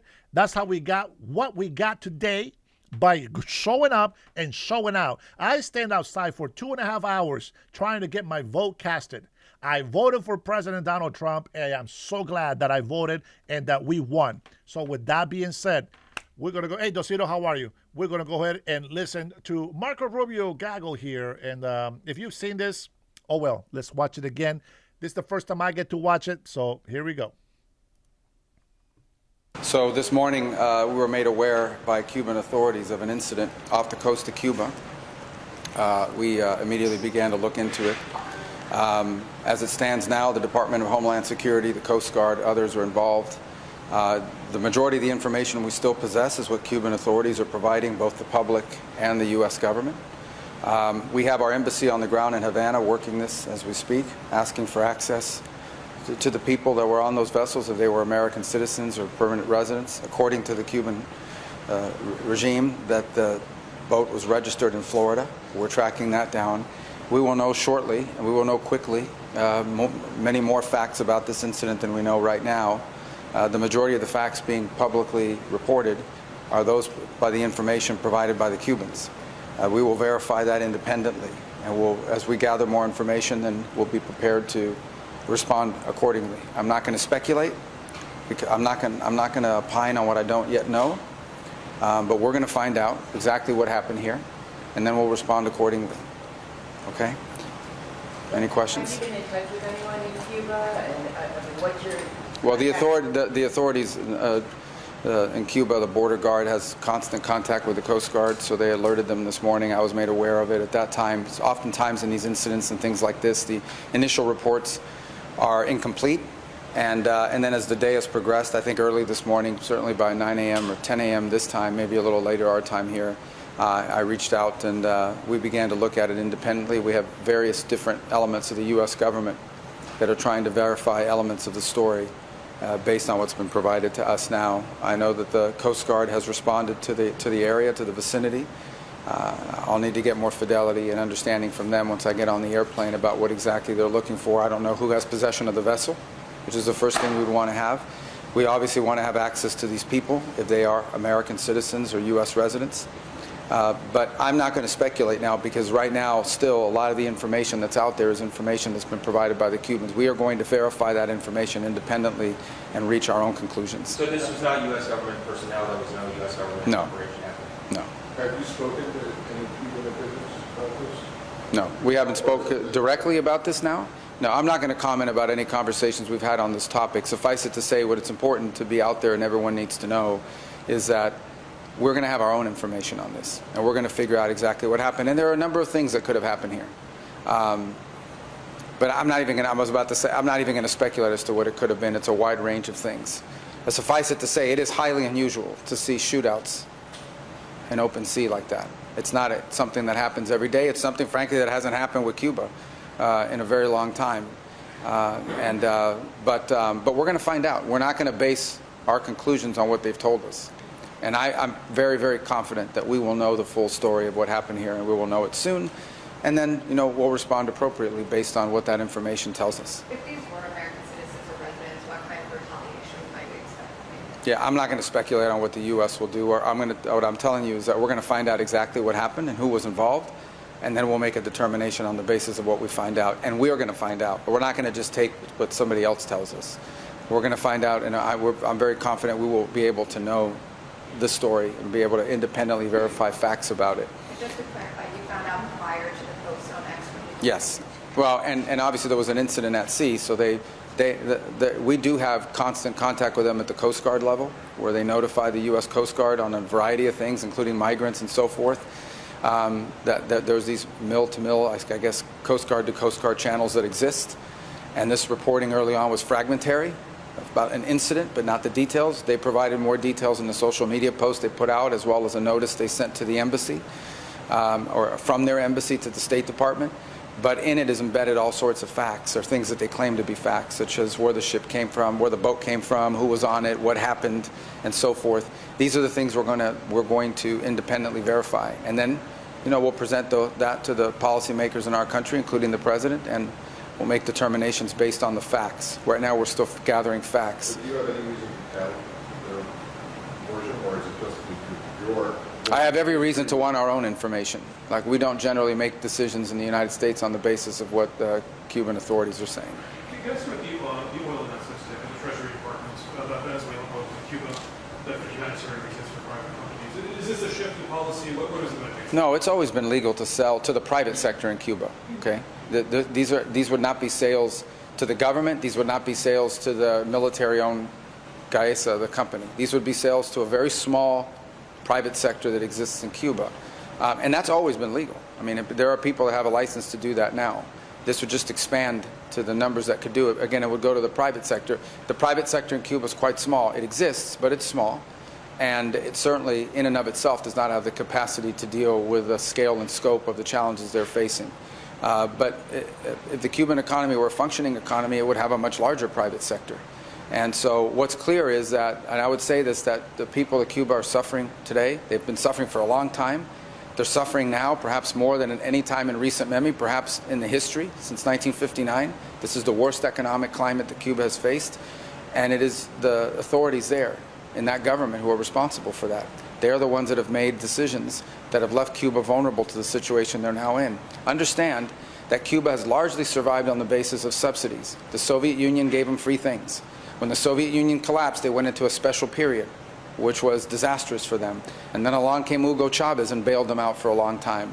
When that sort of died off a little bit, the Maduro regime was providing them fuel, or they were providing them actually crude oil. Some percentage of that was refined and used domestically, and a large percentage of that was never even made it to Cuba. It was sold in the open market for cash to fund the regime and to fund the military-owned company. So the reason why Cuba's electricity grid was already in collapse, before Maduro was captured, it was already in collapse. The reason why things are as bad as they are is because they have an economic model that does not exist, that does not work. It doesn't exist anywhere in the world. It is not functional. And the only way Cuba is going to have a better future is if it has a different economic model. Now, if you go back to President Trump's 2017 or 2018 executive orders on a new policy in Cuba, that policy was entirely designed in many ways to put the private sector and individual private Cubans, not affiliated with the government, not affiliated with the military, in a privileged position. The reason why those industries have not flourished in Cuba is because the regime has not allowed them to flourish. So now that they're in a crisis, there's an opportunity for them to import fuel in small quantities, granted, through a private sector. If we catch the private sector there playing games and diverting it to the regime or to the military company, if we find that they're moving that stuff around in ways that violate the spirit and the scope of these permissions, those licenses will be canceled. But it's the same reason why we provided humanitarian assistance. We provided humanitarian assistance in Cuba in the aftermath of the hurricane. We provided it through the Catholic Church, not through the government. And we're prepared to do something similar when it comes to fuel, through the private sector, the small private sector. But that alone will not solve Cuba's very dramatic problems that have been caused by, 60-some-odd years of mismanagement, ineptitude, and a failed economic model. There's been some reporting that this was a boat, a private boat that was trying to help some people escape Cuba.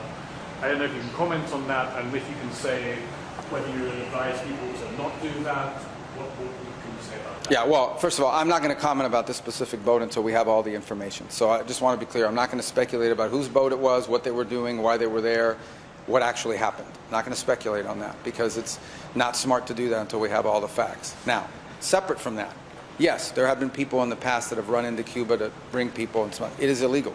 It is a violation of federal law to go and run people back and forth, and we've caught people doing that in the past. It doesn't normally lead to shootouts, to be honest with you. But I'm not claiming that's what's happened here. I don't know, we don't know, and it would be unfair for me and unwise to sit here and speculate it might be this and it might be that when we're going to know. We are going to know, and when we know, then we'll tell you, and we'll do what needs to be done about it, depending on what it is. Secretary, do you have any expectation? Can you share with us your expectation for on the subject of Iran and the negotiations tomorrow, and your own plans in terms of Middle East and Israel? What should we be looking for next? What are you expecting next? Well, I think tomorrow Steve and Jared will be there. I think they're on their way there now, actually. And the president was very clear last night that he always prefers diplomacy. But I want you to understand, and everyone should know, that Iran poses a very grave threat to the United States and has for a very long time. They are in possession, first and foremost, after their nuclear program was obliterated, they were told not to try to restart it, and here they are. You can see them always trying to rebuild elements of it. They're not enriching right now, but they're trying to get to the point where they ultimately can. The other thing I would point you to, however, is that Iran possesses a very large number of ballistic missiles, particularly short-range ballistic missiles that threaten the United States and our bases in the region and our partners in the region. And all of our bases in the UAE, in Qatar, in Bahrain. And they also possess naval assets that threaten shipping and try to threaten the U.S. Navy. So I want everybody to understand that beyond just the nuclear program, they possess these conventional weapons that are solely designed to attack America and attack Americans if they so choose to do so. These things have to be addressed. The negotiations tomorrow and the talks tomorrow will be largely focused on the nuclear program. And we hope progress can be made, because that's the president's preference, to make progress on the diplomatic front. But it's also important to remember that Iran refuses to talk about the ballistic missiles, to us or to anyone. And that's a big problem. Mr. Secretary, last night the president said that Iran was working to build missiles that will soon reach the U.S. Can you clarify if the U.S. assessment is Iran is actively seeking that capability? Oh, yeah, yes. I mean, how far away are they? Well, I won't speculate as to how far away they are, but they are certainly trying to achieve, and this is not new, they're trying to achieve intercontinental ballistic missiles. For example, you've seen them try to launch satellites into space. You've seen them increasing the range of the missiles they have now. And clearly they are headed in a pathway to one day being able to develop weapons that could reach the continental U.S. They already possess weapons that could reach much of Europe, already now, as we speak. And the ranges continue to grow every single year exponentially, which is amazing to me for a country that's facing sanctions, whose economy is in tatters, whose people are suffering, and somehow they still find the money to invest in missiles of greater and greater capacity every year. This is an unsustainable threat. There was a DIA assessment, I think, that said that if they chose to pursue this, that they would be able to develop these missiles that could reach the U.S. by 2035. Is that still? Well, I won't comment on assessments or anything that the intelligence community says. Suffice it to say that it's a threat. We can see that it's possible. We saw North Korea do it. We've seen other countries do it in the past. And we would view that as a grave threat to the United States. But already now they possess missiles that threaten American interests. As we speak, they possess thousands of short-range ballistic missiles that can reach U.S. bases located in the region, in Saudi Arabia, in Qatar, in Bahrain, in the United Arab Emirates, throughout the region. It's a threat that exists already. Is tomorrow the last chance for diplomacy, Mr. Secretary? If you don't reach a deal with Iran, is diplomacy off the table? I don't think diplomacy is ever off the table. The president wants diplomatic solutions. He prefers them. He prefers them greatly. He wants that more than anything else. So I wouldn't characterize tomorrow as anything other than the latest in a set of conversations, and hopefully they're productive. But eventually, we'll have to have conversations about more than just the nuclear program. But if you can't even make progress on the nuclear program, it's going to be hard to make progress on the ballistic missiles as well. So I wouldn't characterize tomorrow as anything other than the next opportunity to talk. Could you just clarify the president? The president said, Iran just has to say we will never have a nuclear weapon. Is the question really that? Just clarify said, Iran just has to say we will never have a nuclear weapon. Is the question really them saying we will never have a weapon, or is it saying we will never enrich? They say they reserve the right to enrich uranium, but they're not going towards a weapon. So well, let me put it to you this way. If in fact what you're interested in is a peaceful nuclear program, you can do it like most of the countries in the world do it, which is they have above ground reactors and they import the fuel. We have deals now to do that with countries. If what they really wanted was energy from, they could do small modular reactors, which is something that's quite affordable and achievable for a lot of countries. But when you say we want to enrich, and we want to enrich deep underground, and you have a history in the past of enriching to 20 and even 60%, plus you're building missiles that could potentially carry warheads, that doesn't sound to me like someone who's a country that's not interested in building weapons. So it's not just the rhetorical, it's the actions that back the rhetoric, which we simply haven't seen. you're looking for a commitment to zero enrichment.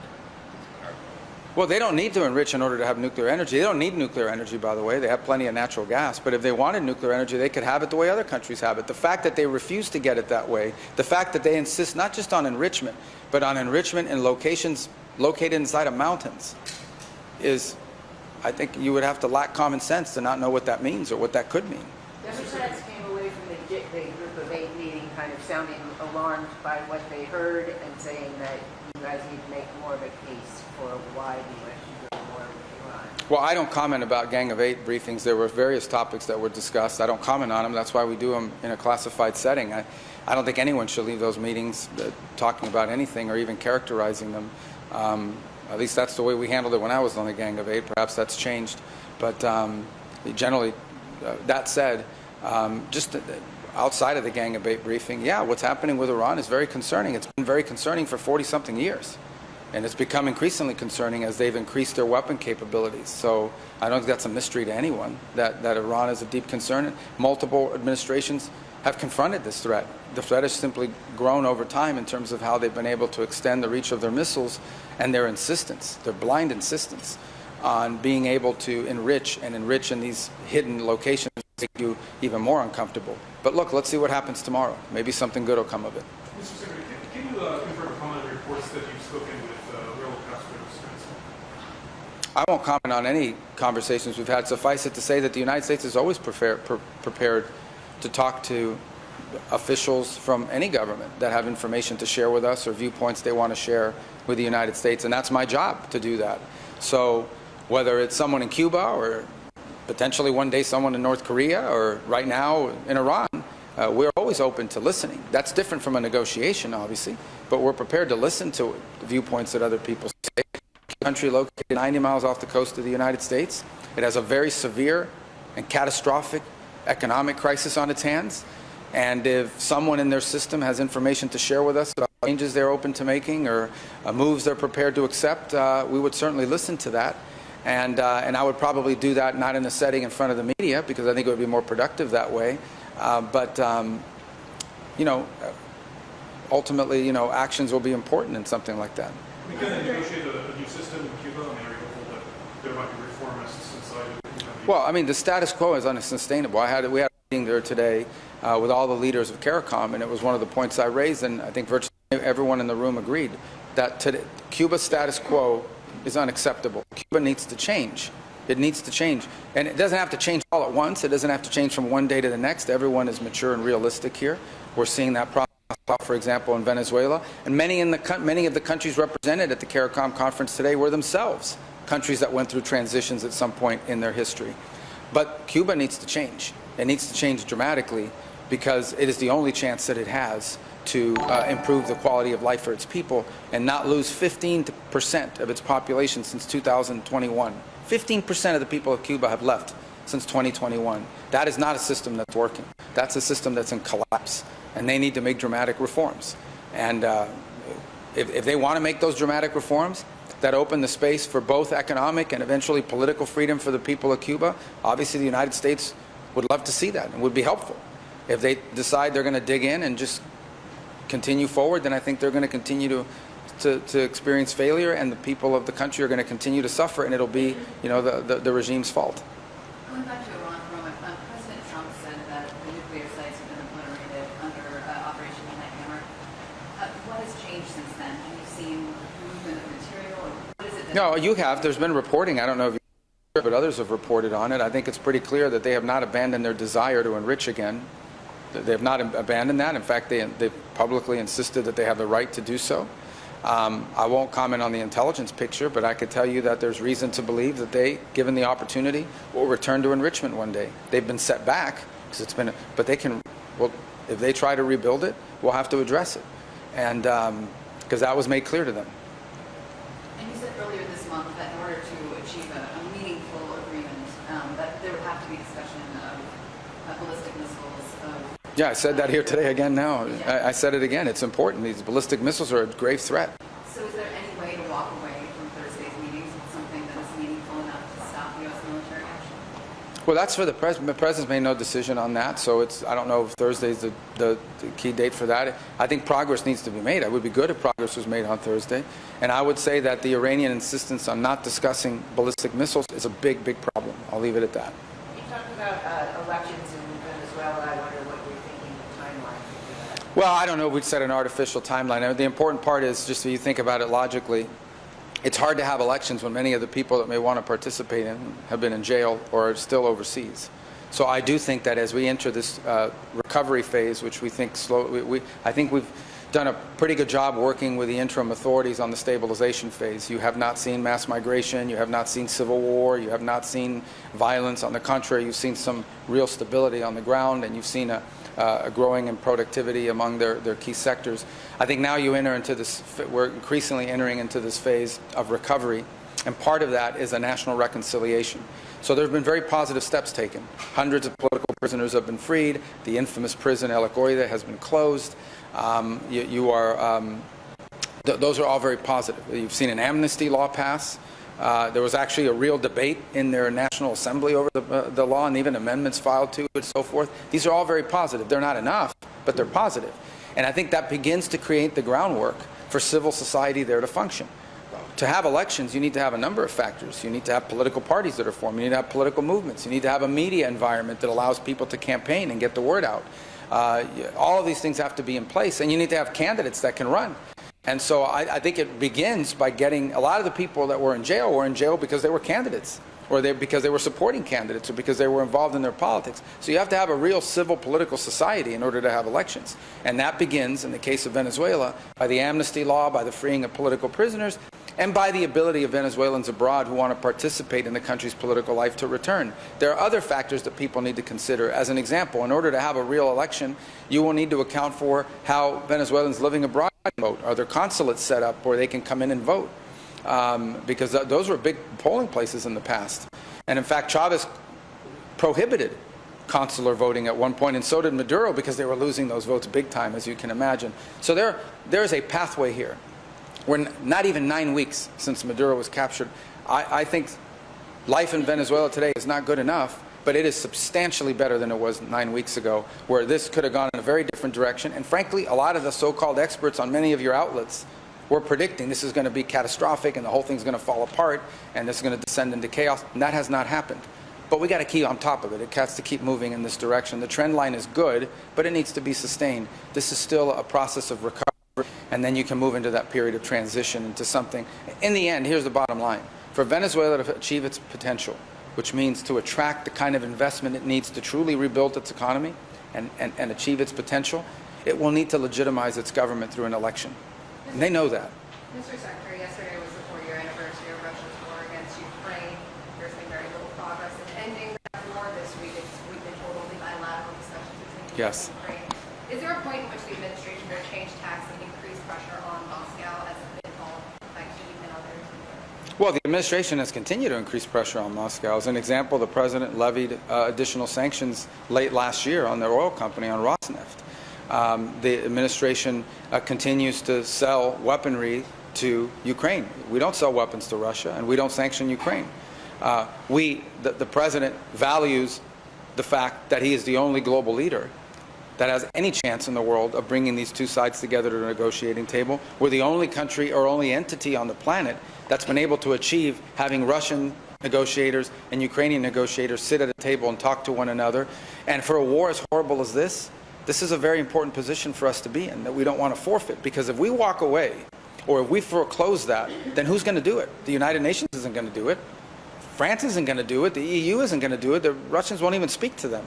So we don't want to walk away from the... We know that at the end, the war in Ukraine does not have a military solution. That war will be settled through a negotiation. And right now, we are the only country in the world that can be a catalyst for negotiation. If we forfeit that role, no one else can do it. That said, do I believe the president's patience is infinite? I do not. But I'm not going to forecast for you when that runs out or at what point he decides not to do it any longer. I can tell you, and I think you've heard him express, a deep frustration that this has not come to an end because he sees it as a completely stupid and senseless war in which every single week 8,000 soldiers are being killed on the battlefield. Numbers that would be staggering in the context of any other conflict in the world. And that's what's happening, and it's doing tremendous damage to Russia. But it's also doing generational damage in Ukraine. Or every day that goes by, more and more destruction. And it could take a generation for that country to rebuild, not to mention the suffering of its people that they've gone through this winter has been horrific. But why is that frustration equally levied at both Zelensky and Putin when it is Moscow that is continuing to strike civilian infrastructure? Well, I go back to the point I made to you, and that is that the reason why Ukraine's been able to sustain this war is because the United States has provided and sold weapons to Ukraine and has also provided them with intelligence assistance and the like. And also, we've imposed sanctions on Russia. We've not imposed sanctions on Ukraine. So in that sense, the U.S. has not, been stagnant here with regards to it. I think the president's frustration is generalized, and you've seen that expressed from time to time. He just doesn't understand how two countries in such a vicious, horrific, and bloody war cannot reach an understanding on how to end it. He wants to see it ended, and he's done a lot. He's invested a lot of political capital in this. I mean, the easiest thing to have done is to just continue with the previous policies that was just ending into a protracted conflict. The president's invested a tremendous amount of political capital. Steve has traveled, I don't know how many times, on his own dime, all over the world to try to bring this to a conclusion. So we have a lot of people that have invested a lot of energy into this. And I think we've made progress in narrowing the issues, but I think some issues still remain that are very, very difficult, unfortunately. Secretary, the president has a trip to China scheduled the end of... March something to early April, yeah. Yes. And last night, the State of the Union was the first time in 2 decades that China wasn't expressly mentioned in the speech. What's your view on the competition for the U.S. with China and China's access to things like cutting-edge NVIDIA chips or other AI chips and things? Yeah. So I think we've reached a point, at least, of sort of strategic stability in the relationship. I think both countries concluded that having an all-out global trade war between the United States and China would be deeply damaging to both sides and to the world.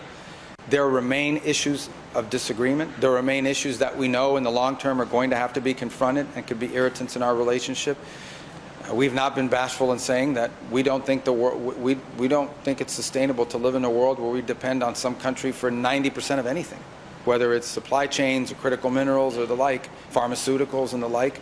And we have every intention of doing everything we can to ensure that our critical supply chains are diversified. And that will continue to be a point of contention, I imagine. But that's something that's critical to our national security and that we've been working on and will continue to work on. I also think that from a responsibility standpoint, the 2 largest economies in the world who both possess nuclear arsenals have to be able to talk, have to be able to communicate, and have to be able to interact. It would be reckless and irresponsible for the United States and China not to have meetings, not to have conversations, and not to have opportunities for our leaders to interact with one another. I just think I don't know anybody who thinks that's a good idea. It would be foolish and frankly dangerous for us not to have a relationship with them, even as our areas of conflict and disagreement remain. Are you worried about technology theft or that they're getting access to chips that export control should be preventing them from getting access to Blackwells and other things like that? Yeah, and every agreement the president's made has all gone through a full national security review to minimize and mitigate against that. Obviously, no measures are perfect. They've also been developing their own native capabilities. Oftentimes, we would imagine, by information they've garnered from other countries. These are all well-established things, but as far as the advances they have made. But yeah, I mean, that's what will continue to be part of the dynamic in this relationship and in balancing all of this out. But as I said, I mean, we've reached a point of sort of strategic stability. Both countries see value in that. We've gotten them to schedule more fentanyl precursors which is important. Now we need them to act on it. We've seen them increase their purchase of American agricultural goods, but there are other areas where we wish they were doing more, and we'll continue to press on those. They're going to take you off the sanctions list so you can go? We'll find out when I go. Mr. Secretary, there were talks in Geneva this week between officials who deal with nuclear weapons from the United States, China, and Russia. I wondered if you could characterize how those talks, what came of those talks, and whether there's any sign that Chinese officials would consider some kind of trilateral, nuclear non-proliferation treaty like the President has suggested he is seeking. Well, we think ultimately in the 21st century, for there to be a true arms control agreement, it has to involve China. Their stockpiles have increased dramatically. Their position that they would argue is that they're still way behind the United States and Russia. We think that's irrelevant. They certainly have the capacity to catch up and are well on their way to doing so. So we believe, the President strongly believes, that for any sort of agreement, on nuclear agreement in the 21st century to be legitimate, it has to involve these three countries, the United States, Russia, and China. And we're going to continue to explore their willingness to do so. They have publicly said they're not willing to do it. I'm sure you've heard them say that. I'm sure they've reiterated, and I know they restated that again very recently. But we'll continue to press on it because we think it would be good for the world if we could reach such an agreement. The President would be in favor of that if we could do it, but it has to be all three countries. So how do you compel China to, if they're saying it's just not in our interest? Well, then we may not have a deal. I mean, we can't compel them. They'll just have to argue to the world why they need to keep building nuclear weapons, and that's a sovereign choice that they can make. I mean, you can't compel anyone to make a deal. You can certainly create incentives for them to do it, but you can't compel it. So, we can pressure, we can guide, we can cajole, but we can't compel. So ultimately, if they want to make an arms deal with the three countries, we're prepared to talk about it. If they don't want to do it, then we won't have one. We'll just keep doing what we need to do. Let's do a meeting. There's also the yeah. What's the current status there? I mean, what are you looking for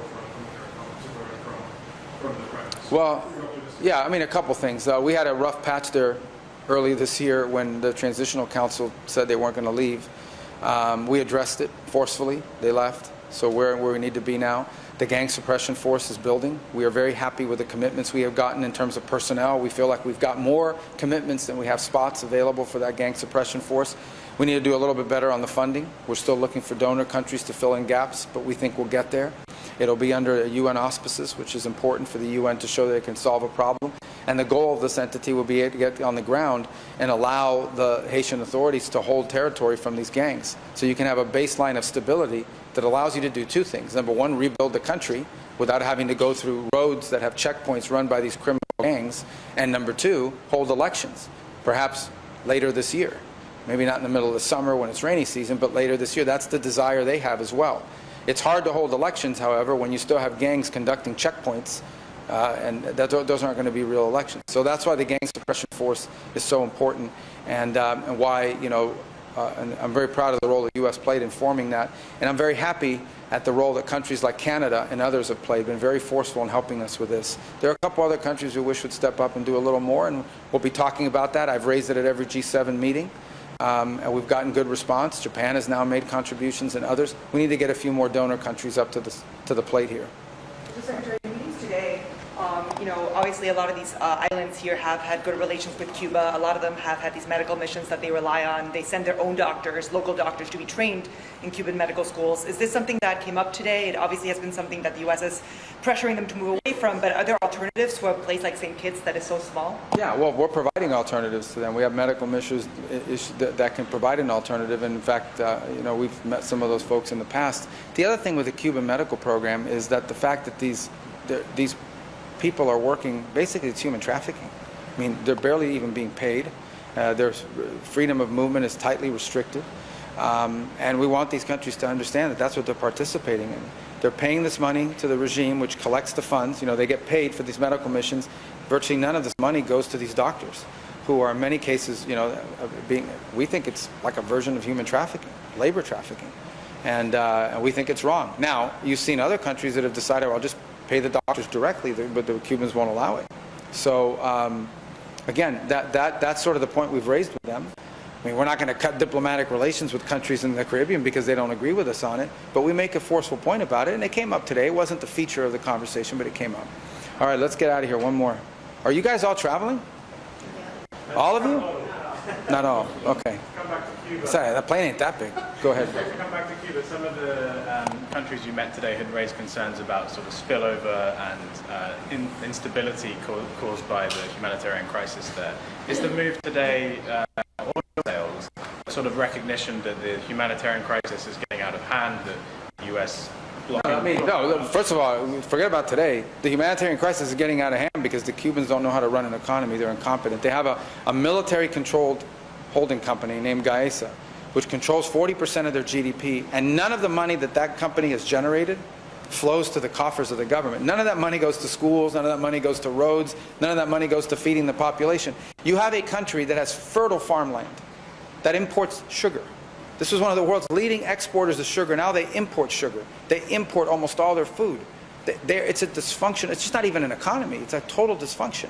That's their fault. As far as spillover effect, they're not more concerned than we are. We're 90 miles away. And the U.S. has experienced mass migration from Cuba in the past, certainly in the early 90s with the rafter crisis, but as recently as 2021 and 22, we were having people show up in the Florida Keys and stranded in the Bahamas. So we don't want to see it either.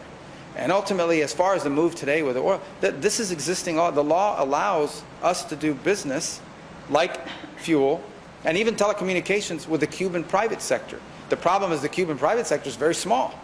If they want to open the gates and allow the Cuban private sector, independent of the military, independent of the government, to grow, that solution is there. What the Cuban people should know is this, that if they are hungry and they are suffering, it's not because we're not prepared to help them. We are. It's that the people standing in the way of us helping them. 100%. So for Aníbal Escobar Garcia, so you're fishing for information or you're being very friendly. I don't know what your intentions are, but breaking the law is not the same as bad conduct. I think you're misunderstanding that. So don't try to find things that I have nothing in my life that anybody can throw at me and say, oh, you don't deserve this, you don't deserve that. It is time for more coffee, Robert, but I think I can have maybe one more cup, but I will have that in just a little bit. I do want to touch up a little bit on Cuba. Cuba has always been oppressed by their government. It's a communist country, and the only reason why Cubans are doing okay, not good, okay, living there, and specifically it's more just the Cubans who have families here in the United States of America and receive remittances for those relatives that are here in the United States of America.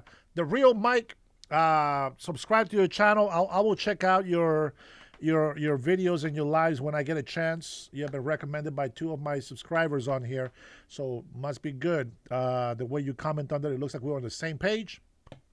We are both pro-Trump, and more importantly, we are pro the policies that we have on the conservative side, and that's exactly what I look forward to, being in agreement with other people. I don't care if you're a Democrat, if you're Republican, I don't care. I care that we agree on the same policies, and the policies that we have is no illegal immigrants in this country. Policies that we have is no men in women's sports or locker room or private women's spots. We believe that people should pay less taxes. That is a good policy to have. And for some reason, Democrats just want to go the opposite of all those things that are good for us. Now, a lot of people go crazy, gung-ho crazy on the one big beautiful bill, but I think that the one big beautiful bill had to be done. When it comes to what President Donald Trump is doing and what others have done, the only time that I know that Trump brought in those, $16 trillion that he printed with money, I think it was during the COVID era, which, by the way, I remember when this thing happened, President Trump was trying to ban everybody coming from China. And all the libtards decided to go against them and call them xenophobic and all this other stuff and racist, blah, blah, blah. See, this is what they do all the time. They like to fight, but they have no solutions. They whine, bitch, and complain, but they have no solutions. If I say, okay, so if the If the economy is doing bad, what can we do to make it better? And the one thing that the libtards always come in is like, oh, yeah, tariffs, they're destroying our economy. No, it's not the tariffs. It's not the tariffs. And if you don't complain about your local taxes being raised on democratic cities and states, yeah, just shut the hell up about the tariffs. You know, because what am I looking at? I am trying to figure out what's going on here. Okay, so before we had tariffs put on the countries that were taking advantage of us, and specifically China, who has become very wealthy off of us in the last couple of decades. Let's point that out first. The small business owners and even some big corporations that have made a lot of money off of child labor, of Chinese child labor, and all this abuse in other countries that have no regulation, to where America has regulation because we believe in human rights and we try to take care of people. But the libtards want to argue that they want to pay cheap merchant. They want to buy all kinds of stuff. Okay, you want to buy this hat? If it's made in China, go ahead and buy it. But if you can buy it here in America, you don't have to pay free shipping with Amazon, and it's made here in the United States of America, buy the hat there. If you can go to the local store, walk down, and you can buy the hat, go buy it there. It's simple as that. But you know what you're not going to do? You're not going to blame tariffs, because now we see two things. One of them, if you thought you were doing really good as a small business because, there was no tariffs, how is it good when the country is going down the shit? The country's going down the toilet. We're losing hundreds of billions of dollars. I am glad that your small business was booming, but I can care less about your small business booming if the rest of the country is going down the toilet. We were losing hundreds of billions of dollars. Fact. Now we're gaining hundreds of billions of dollars. Fact. Who paid the military when Congress was shut down by Democrats? The billionaires, the rich people, President Trump. They pull the strings to keep paying our service military. They are trying to they shut down the government again. Guess what? The one big beautiful bill set enough money aside to continue securing our border, to continue to deport illegal immigrants. And we have to help. We have to help on the local level. If you're going to try to go against President Trump with tariffs, you got to be able to stand up against your government and mayor, your governor and mayor, because of the taxes they keep raising on our city. How is it possible, and I put this question on here quite a few times, how is it possible that President Donald Trump keeps lowering prices on everything, including gas, but for some reason, in blue states in the specific, I know it happens in red states too, but in blue states in the specific, why is it the prices keep getting higher and higher? That doesn't make sense. There's no logic. The only thing that I can kind of guess and say, because you know what I'm saying, I'm trying to be neutral for the libtards so they can have a chance to say something. The only thing I can think of is taxes from their local government. Tariffs hasn't even been in effect, and Bob Ferguson was over there talking with the union workers about how tariffs are destroying the economy in Washington State. Are you kidding me? The economy in Washington State has been destroyed for the last 12 years. What are you talking about? What are you talking about? So I'm a big believer. If you are poor and you complain about the rich people, but you're poor by your choice, I have no excuse for you. I have no excuse. If I say, oh, rich people are to blame for the economy, is it really rich people? So when the rich people leave your state and your city, who are you going to blame? Answer that question, and I would love to continue having that talk. You think taxes are keeping the prices high? Absolutely, 100%. Let me tell you what happened with gas here in Washington State. If you are here in Washington State, I want you to listen to this. Tax on gas is crazy. But I want you to know this. 309 was the gas.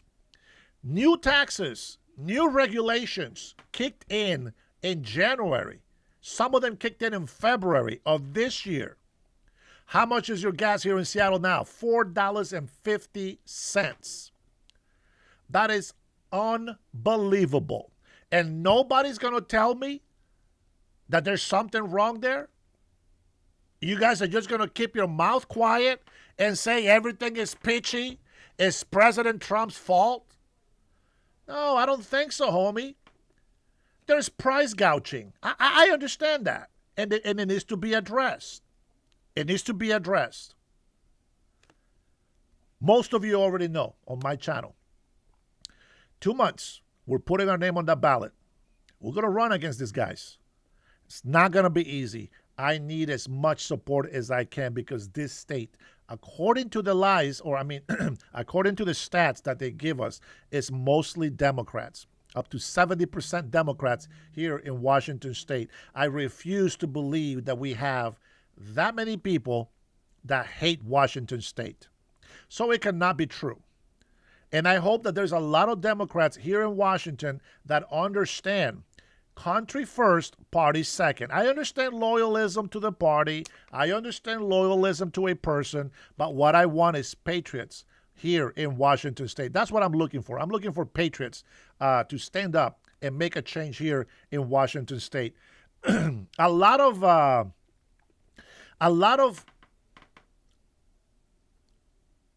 audits, a lot of investigations are going on here in Washington state. DOJ has tried to come in here and try to clean some things up. Doge, needs to come here to Washington and do some work. You know what? ICE agents have been in Washington. They have done a tremendous job. You know, the FBI has been here in Washington. They have taken away hundreds of kilos, tons of kilos of cocaine, methamphetamine, and a lot of fentanyl.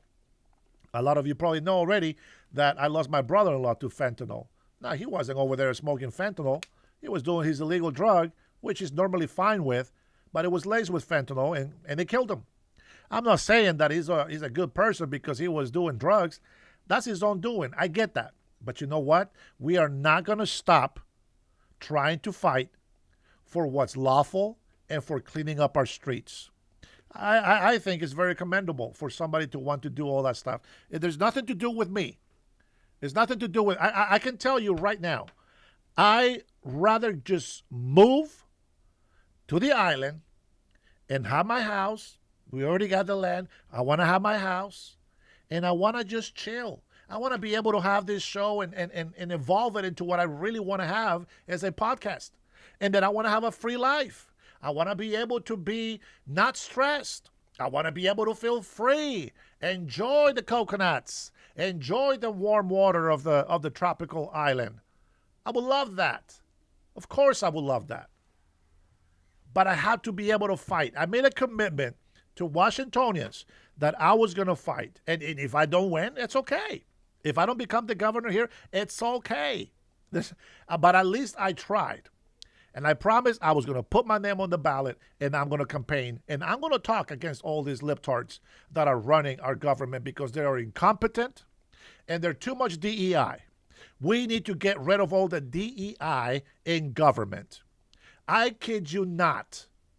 I watched some of the hearings here from Washington State. Listen, I don't know which side of the aisle you lean onto, but I can tell you that if you are a representative of the people and you have a rainbow hair and you got all this metal in your nose and your lips and your ears and some of your eyebrows and you're a representative of the government, I am concerned. I am concerned. I don't care how artistic you want to be. You got to choose how you're going to be. If you want to do those kind of things, and then on top of that, your behavior actually completes the judging of your looks.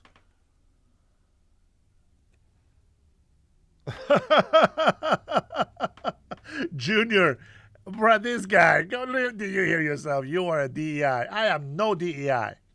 You know why? Let me tell you why I'm not DEI. Let me tell you what DEI is. You're going to hire me because I'm a Hispanic. Is it the truth? You're going to hire me because I'm Hispanic? Or you're going to hire me because I am your best hope for your company? You're going to hire me because I'm a migrant that became a citizen? Or you're going to look at my resume and see what I've done? Let me tell you something. I give credit where credit's due, and I give criticism where criticism is due. And I tell the truth regardless. A lot of people hate me because I tell the truth all the time. If you invite me over to your house and you ask me, how was the food? I'm going to tell you if it was good or bad. It doesn't matter to me if you get offended. I will tell you that your food was good, wasn't missing salt, didn't need a spice. That's just me. You know, whenever there was an audit in our companies that I work for, every single company I work for, there was always the same dilemma. Oh my God, we're going to have an audit, and everybody's running around the floor like headless chickens.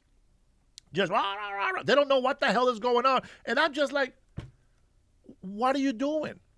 What are you doing? Oh, we're going to have an audit. And I'm like, so? If you're doing your job, which I always do, if you're doing your job the way you're supposed to do it, then you don't have to worry about it. Just keep doing what you're doing. I'll give you this one example. There's a couple of times where the audits happen and my supervisor disappeared. When the audit came to me, and I'm just the lead in this example, I'm just the lead. The audit came and they're like, hey, Dennis, can you show us how to do this? And then I go and show them. And then like everybody in my department is like, oh, shit. This guy is in trouble. And I'm like, hey, sure. You know what? This is how I do it. I don't pretend to be nobody. You're either going to like me or not like me. You're either going to support my policies or you're not going to support my policies. It's very simple. I don't care if you like me or love me. What I care is that you care for the policies that will be best for our state, for our people.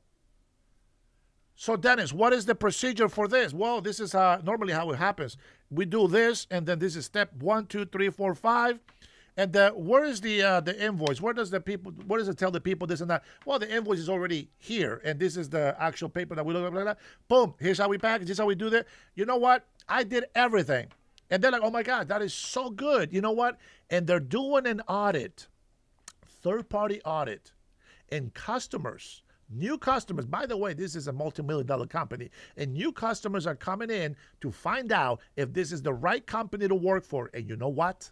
When you do your work, when you have good ethics of work, and you follow procedure, and you follow instructions, and you are true to yourself, and you really are a good hard worker, self-starter, you know what? No complaints. I have kudos from the bosses, from the owners, from the managers. And you know how I treated my coworkers? Even though I'm a lead, I treated every single coworker. Whenever they made a mistake, I let them know. This is how you do it. And I gave them the same advice that the owners and the managers would give me. And one of them is, if you make a mistake, don't do it again. And that has always been my take on work.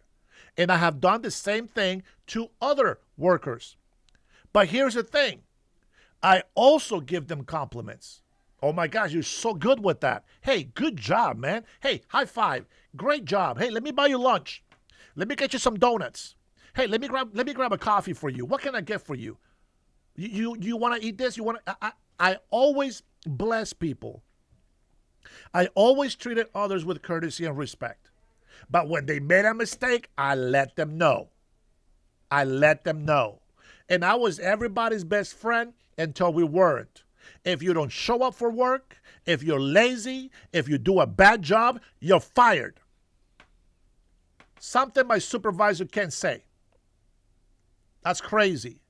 I worked as a manager for a company that was going out of business. I knew the job was temporary. And I'm going to tell you, the morale in that company was gone. Everybody talked bad about the people in that company. I was a manager there for a few months, and everybody started singing. I kid you not. I came in one time and everybody was singing while they were working. You know what that means? Great management, great people skills. And I'm not saying this to toot my own horn or to boast on how great I am. That is just common sense. That is just treating people with respect, giving people props when they deserve props, but you got to be able to give them that discipline when they need to be disciplined. You have to understand, I am not going to reward you when you're messing up, but when you are doing a good job, man, I'll be the first one to give you props and to reward you.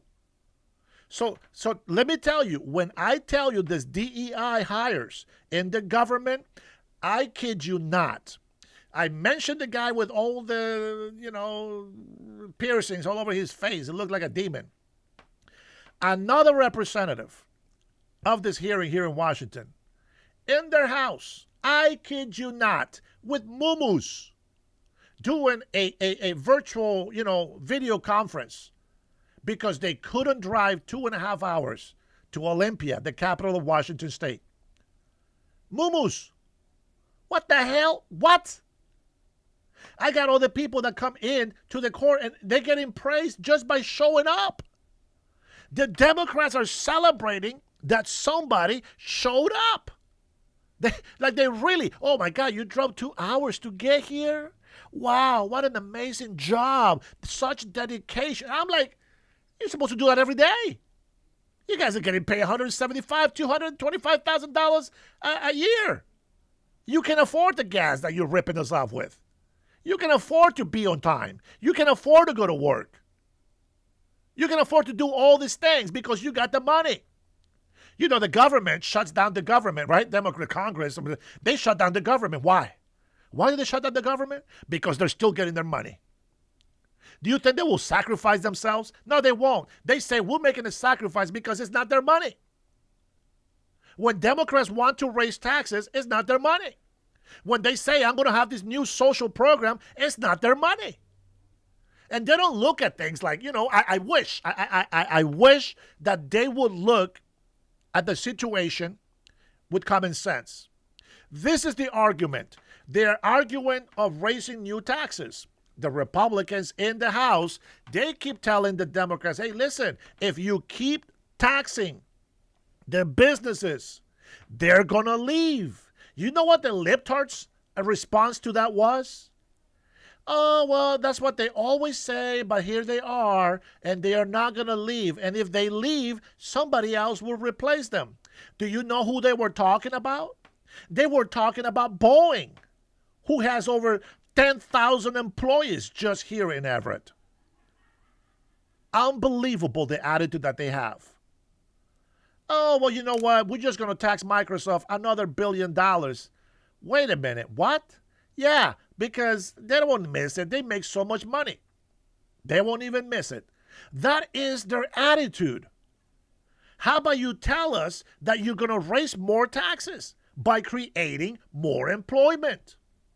Instead, you keep raising taxes, you blew the budget, and you are allowing for more Americans to be unemployed because there is no incentive to go work full-time because you can't afford anything.